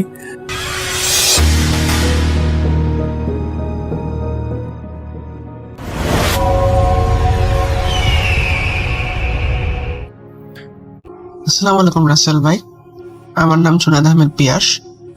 আমি থাকি হচ্ছে ব্রাহ্মণবাড়িয়া জেলার একটি উপজেলার একটি গ্রামে, এবং কয়েকদিন আগে আমার সাথে একটি ঘটনা ঘটে যায়, সেটি শেয়ার করার জন্য আমি হচ্ছে চিন্তা করলাম যে বুথহেমে শেয়ার করা যাক। আমি হচ্ছে 2018 সাল থেকে বুথহেমে শুনতেছি, ছোটবেলা থেকেই দেখে আসতেছি। আমার কয়েকটা বড় ভাই আছে যে কাজিন সমূহ, তারা হচ্ছে বুথহেম শুনতো। সো অনেকটা কথাই বলে ফেলছি, তো আশা করি আগানো যাক। মূল ঘটনাটা হচ্ছে যে আমার হচ্ছে ছোটবেলা থেকে একটা অভ্যাস আছে, অভ্যাসটা হচ্ছে কবরস্থানে গেলে আমার হচ্ছে মুড ভালো হয়ে যায়। মানে যদি আমার মুড খারাপ থাকে তাহলে হচ্ছে কবরস্থানে গেলে আমার মুড ভালো হয়ে যায়, বাট আমার তেমন ভয় করে না। রাত্রে যদি একটার পরেও যায় তারপর আমার তেমন ভয় করে না, মানে মনের মধ্যে ভয় জিনিসটা কাজ করে না আমার প্রতি, সেই জন্য আমি তেমন ভয় পাই না। উল্টো আমার কবরস্থানে গেলে একটা শান্তি কাজ করে মনের মধ্যে। তো আমি হচ্ছে ছোটবেলা থেকেই অনেক আগ্রহী ছিলাম এইটাতে, অ্যান্ড এক সময় এটাতে আমার ভয় কাজ করে না এবং কবরস্থানে গেলে আমি একটা আলাদা শান্তি পাই। তো আসল যে কাহিনীটা সেটা হচ্ছে যে আমি হচ্ছে মন খারাপ হলে কবরস্থানে যাই, এন্ড বিশেষ করে রাত্রে যাওয়া ট্রাই করি। রাত্রে গেলে আমার কবরস্থানে একটা শান্তি মিলে আলাদা। তো একদিন মানে আমি তো প্রত্যেক দিন মানে সপ্তাহে 1 থেকে 2 দিনই যাই হচ্ছে আপনার কবরস্থানের মধ্যে, ভালো লাগে এই কারণে। রাত্রে হচ্ছে মাঝে মাঝে গিয়ে কোরআন তেলাওয়াত করি, যে ওইখানে যাওয়াটাও হলো, মনে শান্তি মিললো, এবং হচ্ছে মাঝে মাঝে কবরবাসীদের জন্য দোয়াও করি। মানে এক কাজে 2 কাজ হয়ে যায়, শান্তিও মিলে প্লাস হচ্ছে দোয়াও করে আসে তাদের জন্য। তো আমি যখন এই তো কয়েকদিন আগে বললে ভুল হবে, এই তো হবে 10-15 দিন হবে। তো এটা হচ্ছে আপনার আমার হঠাৎ করে একদিন মন খারাপ হয় প্রচুর, একটি সঙ্গত করে মন খারাপ হয়। ও হ্যাঁ, আপনাকে বলতে গেছি, একটি সঙ্গত কারণে আমি হচ্ছে আমার নামটা হাইড রাখছি। নামটা বলতে চাচ্ছি না, and আমি কোথায় থাকি সেটাও বলতে চাচ্ছি না, আমি আমার যাবতীয় ইনফরমেশন দিতে চাচ্ছি না একটি কারণে। তো আমি আমার কথা কন্টিনিউ করি। তো আমি ওই দিন হচ্ছে সমস্যার কারণে বা মন খারাপ বা বোরিং ফিল হওয়া বা মুড অফের কারণে আমি হচ্ছে সেই দিন রাতে এশার নামাজের পরে, এশার নামাজ জামাতটা শেষ করার পরে হচ্ছে সেইখানে যাই। তো যাওয়ার পরে আমি হচ্ছে মাঝে মাঝে মসজিদ থেকে কোরআন নিয়ে যাইতাম। কোরআন থাকে মসজিদের মধ্যে, ছোট ইয়ার মধ্যে কোরআন থেকে পড়ার জন্য ছোট্ট একটা কোরআন নিয়ে গেছিলাম ওই দিন মুড অফ ছিল। তো ওইখানে থাকার পরে হচ্ছে একটু হাঁটাফেরা করি, কবরস্থানের আশেপাশে হাঁটি, তারপর হচ্ছে মাঝে মাঝে একটু ভিতরে যে কবরস্থানটা কিন্তু অনেক বড় ছিল, আর কবরস্থানটা এমন একটা জায়গায় ছিল সেখানে তেমন মানে ধরতে গেলে নির্জন ছিল, তেমন হচ্ছে মানুষের আসা যাওয়া হতো না। একদম বলতে গেলে একদম খুব কমই মানুষের আসা যাওয়া হয়। ধরুন যে 24 ঘন্টায় মাত্র 10-12 জন হাঁটা যাওয়ার যায় এদিক দিয়ে, শর্টকাট রাস্তা বলে, এমনিতে আসা যাওয়া করে না। আর গাড়ির কথা তো বাদই দিলাম। আর উল্টা আমার এই জায়গাটা ভালো লাগে, মনে তেমন ভয় কাজ করে না। তো মাঝে মাঝে এসে নামাজের পর গেলে কোরআন তেলাওয়াত করে ওখানে বসে 1টা পর্যন্ত মাঝে মাঝে থাকি, তারপর বাসায় চলে আসি। আমার ফ্যামিলি তেমন কিছু বলে না, যেহেতু ফ্যামিলি থেকে জানে যে আমি হালকা সাহসী আছে, তেমন ভয় করে না আমার। তো তারা তেমন জিনিসটাকে পাত্তা দেয় না বা চিন্তা করে না আমার জন্য। তো আমি হচ্ছে কোরআন তেলাওয়াত করি। 8টা বাজে, সরি 8টা না 8:30 দিকে জামাত শেষ হয় আমার। আমি 9টার দিকে কবরস্থানে যাই। তো যাওয়ার পরে যা নর্মালি যে কাজটা করি, ফার্স্ট একটু হাঁটাহাঁটি করি, তারপর মুডটা যখন একটু ভালোর দিকে আসে 10টার দিকে, তখন আমি হচ্ছে সূরা বাকারা পড়া শুরু করে দিই। আমি হচ্ছে যখন ক্লাস 6-এ কি 7-এ পড়ি, তখন হচ্ছে আমার কোরআন যত শুদ্ধ করে ফেলি। কোরআন আমি কোনো হাফেজ নই বা কোরআন করে মুখস্থ করিনি, জাস্ট কোরআন শুদ্ধ করছি পড়া। তো আমি ভালো কোরআন তেলাওয়াত করতে পারি আলহামদুলিল্লাহ। তাই আমি হচ্ছে সূরা বাকারা খুলে হচ্ছে তিলাওয়াত করা শুরু করি। তার ওই দিন হচ্ছে চাঁদের আলো ছিল, ওই দিন জ্যোৎস্না রাত ছিল, চাঁদের আলো ছিল, যার কারণে পরিষ্কার আমি কোরআন পড়তে পারতেছিলাম, চাঁদের আলোয় একদম পরিষ্কার দেখা যাচ্ছিল। তো আমি হচ্ছে কোরআন তেলাওয়াত করতে থাকি আর হচ্ছে কবরস্থানের ভিতরে যেতে থাকি, এন্ড হচ্ছে তাদের মন থেকে দোয়া নিতে হচ্ছে বা দোয়া দিতে হচ্ছে। দোয়া করতে করতে মন থেকে একটা আলাদা একটা হ্যাপিনেস কাজ করা শুরু করে তাদের জন্য দোয়া করার কারণে, এন্ড আমি সুন্দর করে কোরআন তেলাওয়াত করতে পারতেছিলাম। তো আমি কোরআন তেলাওয়াত করতেছি আর হচ্ছে কবরস্থানের মধ্যে হাঁটতেছি। আমি এই তো কত ঘন্টা, 1.5 ঘন্টা যাবত আমি কোরআন তেলাওয়াত করছি, এত ভালো লাগতেছিল আমার মুডটা। তো এক সময় আমি খেয়াল করি যে আমি কবরস্থান অনেক ভিতরে চলে গেছি, আস্তে আস্তে কবরস্থানটা অনেক বড় ছিল, তো কবরস্থানে অনেক ভিতরে চলে গেছি আমি। এন্ড হঠাৎ করে হচ্ছে আমার কোরআন তেলাওয়াতটা প্রায় শেষ করবো এমনটা আমি শুনি যে আমার কথা তো রিপিট হচ্ছে। এটা এমন জায়গা না যেখানে হচ্ছে আমার প্রতিদিনই শোনা যাবে এটা, বা ধরেন আমরা যদি কোনো একটা পাহাড়ে যাই তখন তো হচ্ছে জুড়ে চিৎকার দিলে বা কথা বললে সেটা প্রতিদিনই শোনা যায়, বাট এটাতে এমন কোনো জায়গা নেই যার কারণে হচ্ছে প্রতিদিনই শোনা যাবে। তা আমি হচ্ছে কোরআন তেলাওয়াত করতেছি সুন্দর মতো, বাট এটা শুনলাম যে রিপিট আসতেছে এবং সেম আমার কণ্ঠে, আর সেম যেন আরেকটা আমি কোরআন তেলাওয়াত করতেছি পিছন থেকে সেম। ধরেন যে আমি একটা লাইন তেলাওয়াত করলাম, এই লাইনটা ঠিক 0.2 সেকেন্ড বা 3 সেকেন্ড পরে এই লাইনটাই রিপিট হচ্ছে, সেম আমার কণ্ঠ। তো রিপিট হলে কিন্তু বারবার রিপিট হয়। যেমন ধরেন আমি হচ্ছে পাহাড়ের কাছে গিয়ে একটা চিৎকার দিলাম, সেটা হচ্ছে 4-5 বার রিপিট হতেই থাকবে, তারপর আস্তে আস্তে থেমে যাবে। বাট এটা এরকম না, প্রতিদিন এটা এরকম যে আমি একটা লাইন তেলাওয়াত করার 0.2 সেকেন্ড বা 3 সেকেন্ড পরে সেটা রিপিট হয়, জাস্ট একবারে বেশি শোনা যায় না, এরকম একটা রিপিট। তো করতে থাকি, পরে হঠাৎ করে আমি এটা যখন খেয়াল করি তখন আস্তে আস্তে আমার পরে সাউন্ডটা কমিয়ে দিই। তারপর দেখি যে ওই দিক দিকেও আমার পার্সোনাল আস্তে আস্তে কমে আসতেছে, বাট আমি যখন থেমে যাই ওটাও থেমে যায়, যখন তিলাওয়াত করি ওটাও তিলাওয়াত করে। তো আমি হচ্ছে আস্তে আস্তে কোরআন তেলাওয়াতের সাউন্ডটা কমে দিই যাতে আমি খেয়াল করতে পারি যে আসলে সাউন্ডটা কোথা থেকে আসতেছে। তো আমি কোরআন তেলাওয়াত করতে থাকি আর হচ্ছে সামনে যেতে থাকি। এক পর্যায়ে যেই জায়গা থেকে সাউন্ডটা আসতেছিল, রিপিট হচ্ছিল, সেই জায়গা থেকে আমি দাঁড়ায় যাই, মানে আমার সাথে থেকে আওয়াজ আসতেছে বাট আমি কিছু দেখতেছি না যে আওয়াজটা কোত্থেকে আসতেছে। তখন আমি ঘোরার চেষ্টা করি, কোরআন তেলাওয়াত করতে এসে কোরআন তেলাওয়াত মুখ থেকে আমার চলতেছে, থামতেছে না। একবার এক লাইন দেখতেছি পড়তেছি এরকম ভাবে তিলাওয়াত করতেছে, আমি আওয়াজটা কোথা থেকে আসছে সেটা আমি বুঝতে পারতেছি না। তখন আমি কি করব, আমি হচ্ছে মানে খোঁজার চেষ্টা করতে করতে হচ্ছে বৃদ্ধ চাচার লোকের কাছে যাই, মানে বৃদ্ধ চাচার যে একটা কবর আছে ওই কবরের কাছে যাই আমি। মানে ওই চাচার কবরটা হচ্ছে মানে আমার এখানে একটা কথা বলি, আমি হচ্ছে কয়েকদিন ধরে একজনকে স্বপ্নে দেখতাম, একটা চাচা আমাকে এসে আদর করতো, বাট ওই চাচাকে আমি কখনো বাস্তবে দেখি নাই। তো হঠাৎ করে একদিন দেখি যে একজন মারা গেছেন, জানাজা দিতে হবে। তো ওইখানে গিয়ে থেকে সেখানে ওই চাচার চেহারা, ওই চাচাকে আমি বাস্তবে কখনো দেখি নাই, ফার্স্ট টাইম দেখছি, মানে স্বপ্ন তো প্রতিদিনই দেখতাম, প্রতিদিন বলতে সপ্তাহে 1-2 বার দেখতাম মেবি, স্বপ্ন তো দেখতামই, বাট বাস্তব রিয়েল লাইফে কখনো আমি দেখি নাই উনি ওই চাচাকে। বাট বাস্তবে ফার্স্ট টাইম যখন দেখছি তখন তার জানাজা পড়ার জন্য আমি গেছিলাম, তখন ওনাকে আমি চিনতে পারছি যে আরে আমি তো এই লোককে স্বপ্নে দেখছিলাম। ঠিক ওই চাচারকে জানাজা দেওয়ার পর যেখানে কবরটা দেওয়া হয়েছিল সেই কবরের পাশে আমি আসছি। আসার পরে হঠাৎ করে মনে হইলো যে আমাকে কে যেন, মানে আমার পিছনে কে যেন একটা হ্যাঁচকা টান দিছে।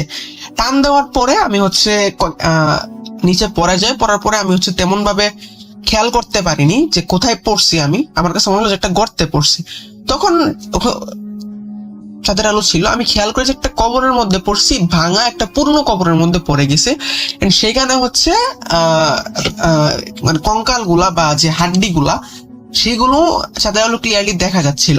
আর আমি একটু হালকা ভয় পাইছি, আমি তেমন ভয় পাইনি, যেহেতু একটু সাহসী টাইপের ছিলাম বা আছি, তো আমি তেমন ভয় পাইনি। তো তখন সেখান থেকে উঠে আসি। আমি উঠে আসার পরে তারপর আমি আবার শুনেছি কে যেন তিলাওয়াত করতেছে, বাট তখন তো হচ্ছে আমার পতনি হচ্ছিল, মানে আমি তিলাওয়াত করতেছিলাম, পিছন থেকে একজন তিলাওয়াত করতেছিল, বাট এখন হচ্ছে ঠিক উল্টা, মানে আমি তিলাওয়াত করতেছি না বাট তিলাওয়াত শুনতেছি আমি আরেক জায়গা থেকে, সেম আমার কণ্ঠের। তখন তো আমি আরো অবাক। তো যখন খেয়াল করলাম যে আওয়াজটা আবার পিছন থেকে আসতেছে, যখন আমি পিছের দিকে তাকালাম দেখলাম যে কে যেন একটা সাদা জুব্বা পরে দাঁড়ায় আছেন, তিলাওয়াত করতেছে।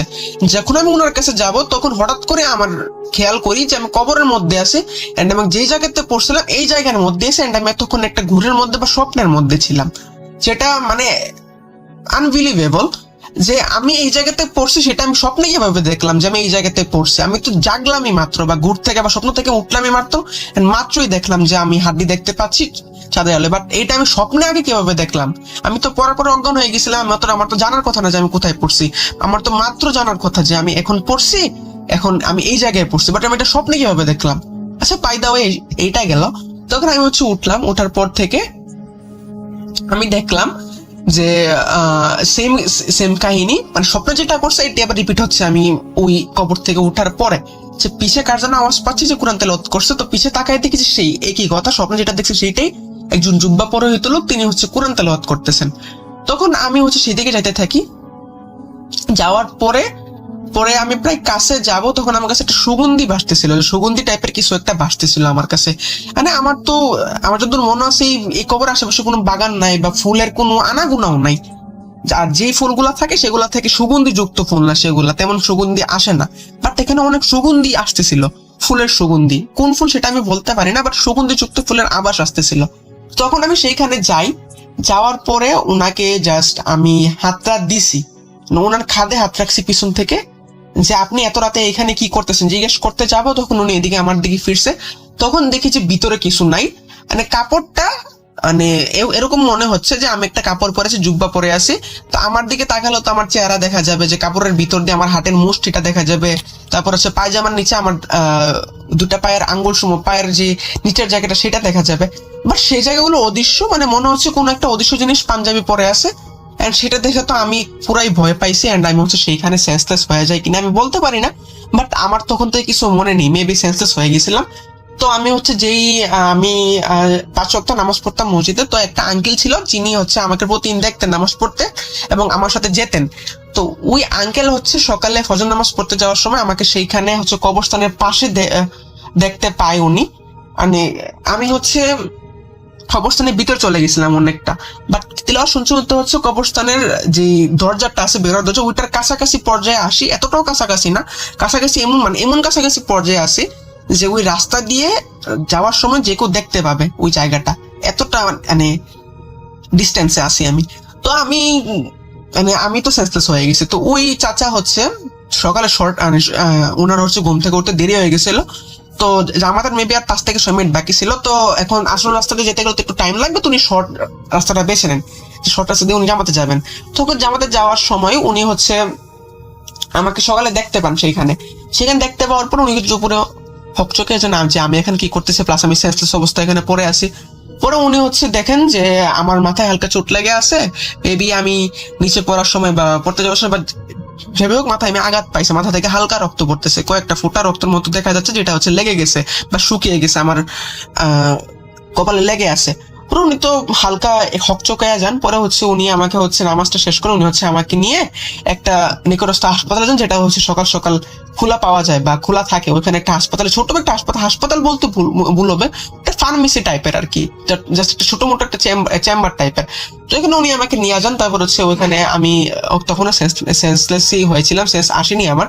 তখন হচ্ছে উনি আমার পরিবারকে খবর দেন, আমার পরিবার আসে। পরিবার আসার পরে হচ্ছে আমাকে জিজ্ঞাসা করে যে কি হয়েছে তোমার, তোমার আসলে ব্যাপারটা কি, তুমি কালকে রাতে যে এশিয়ান নামাজ পড়তে গেছিলে এখন আসো নাই। এখানে হচ্ছে মানে খেয়াল করার বিষয় কি, আমি হচ্ছে কথা বলতে পারতেছিলাম না ওই সময়। যে মানে তাদেরকে দেখতেছি, তাদের কথা শুনতেছি, বাট মুখ দিয়ে কথা বলতে চাইতেছি, বাট কথা বলতে পারতেছি না। এমন অনেকটা হয় না যে ঘুমানোর পর অনেককে বুবা জিন ধরে আমরা আমাদের মুখ থেকে কথা বলতে চাইলেও কথা বেরো না, চিৎকার দিতে চাইলেও চিৎকার বেরো না, এরকম টাইপ অবস্থা হয়ে গেছে। তখন ডাক্তার এসে বলেন যে ও হয়তো বা বেশি ভয় পাচ্ছে বা কিছু একটা দেখছে, যার কারণে ও এখন কথা বলতে পারতেছে না, বা এখন কথা বলার সিচুয়েশনটা পাতেছে না, ওর ব্রেন কাজ করতেছে না তেমন কথা বলার জন্য। তো সে হচ্ছে কয়েক ঘন্টার মধ্যে ঠিক হয়ে যাবে, আপনারা একটু সাথে তার সাথে থাকেন। তো এটি ছিল আসলে ভাই আমার ঘটনা। মানে যদিও জানি যে অনেকে হয়তো বা এটা মানে আজব লাগতে পারে ঘটনাটা, যে এটা কেমন ভৌতিক ঘটনা, বাট ভাই রাসেল ভাই একটা কথা বলতে চাই, এটা আমার কাছে অনেক ভয়ানক ছিল। আমি হয়তো বা তেমন ভয় পাই না কবরস্থানে যাতে, এখনো মাঝে মাঝে যাই, বাট এত রাত পর্যন্ত এখন আর থাকি না। বাট ওই দিনটা আমার কাছে সবচেয়ে বড় ভয়ঙ্কর দিন ছিল, যেটা আমি আপনাকে বলে বোঝাতে পারবো না। তার একটা কথা, রাসেল ভাই অ্যান্ড যারা হচ্ছে লিসেনার আছে, যারা এটা শুনতেছেন, বিশ্বাস করা বা না করা এটা একান্তই আপনার ব্যাপার, এটা একান্তই আপনার ব্যাপার। তো রাসেল ভাই এটাই ছিল আমার ঘটনা।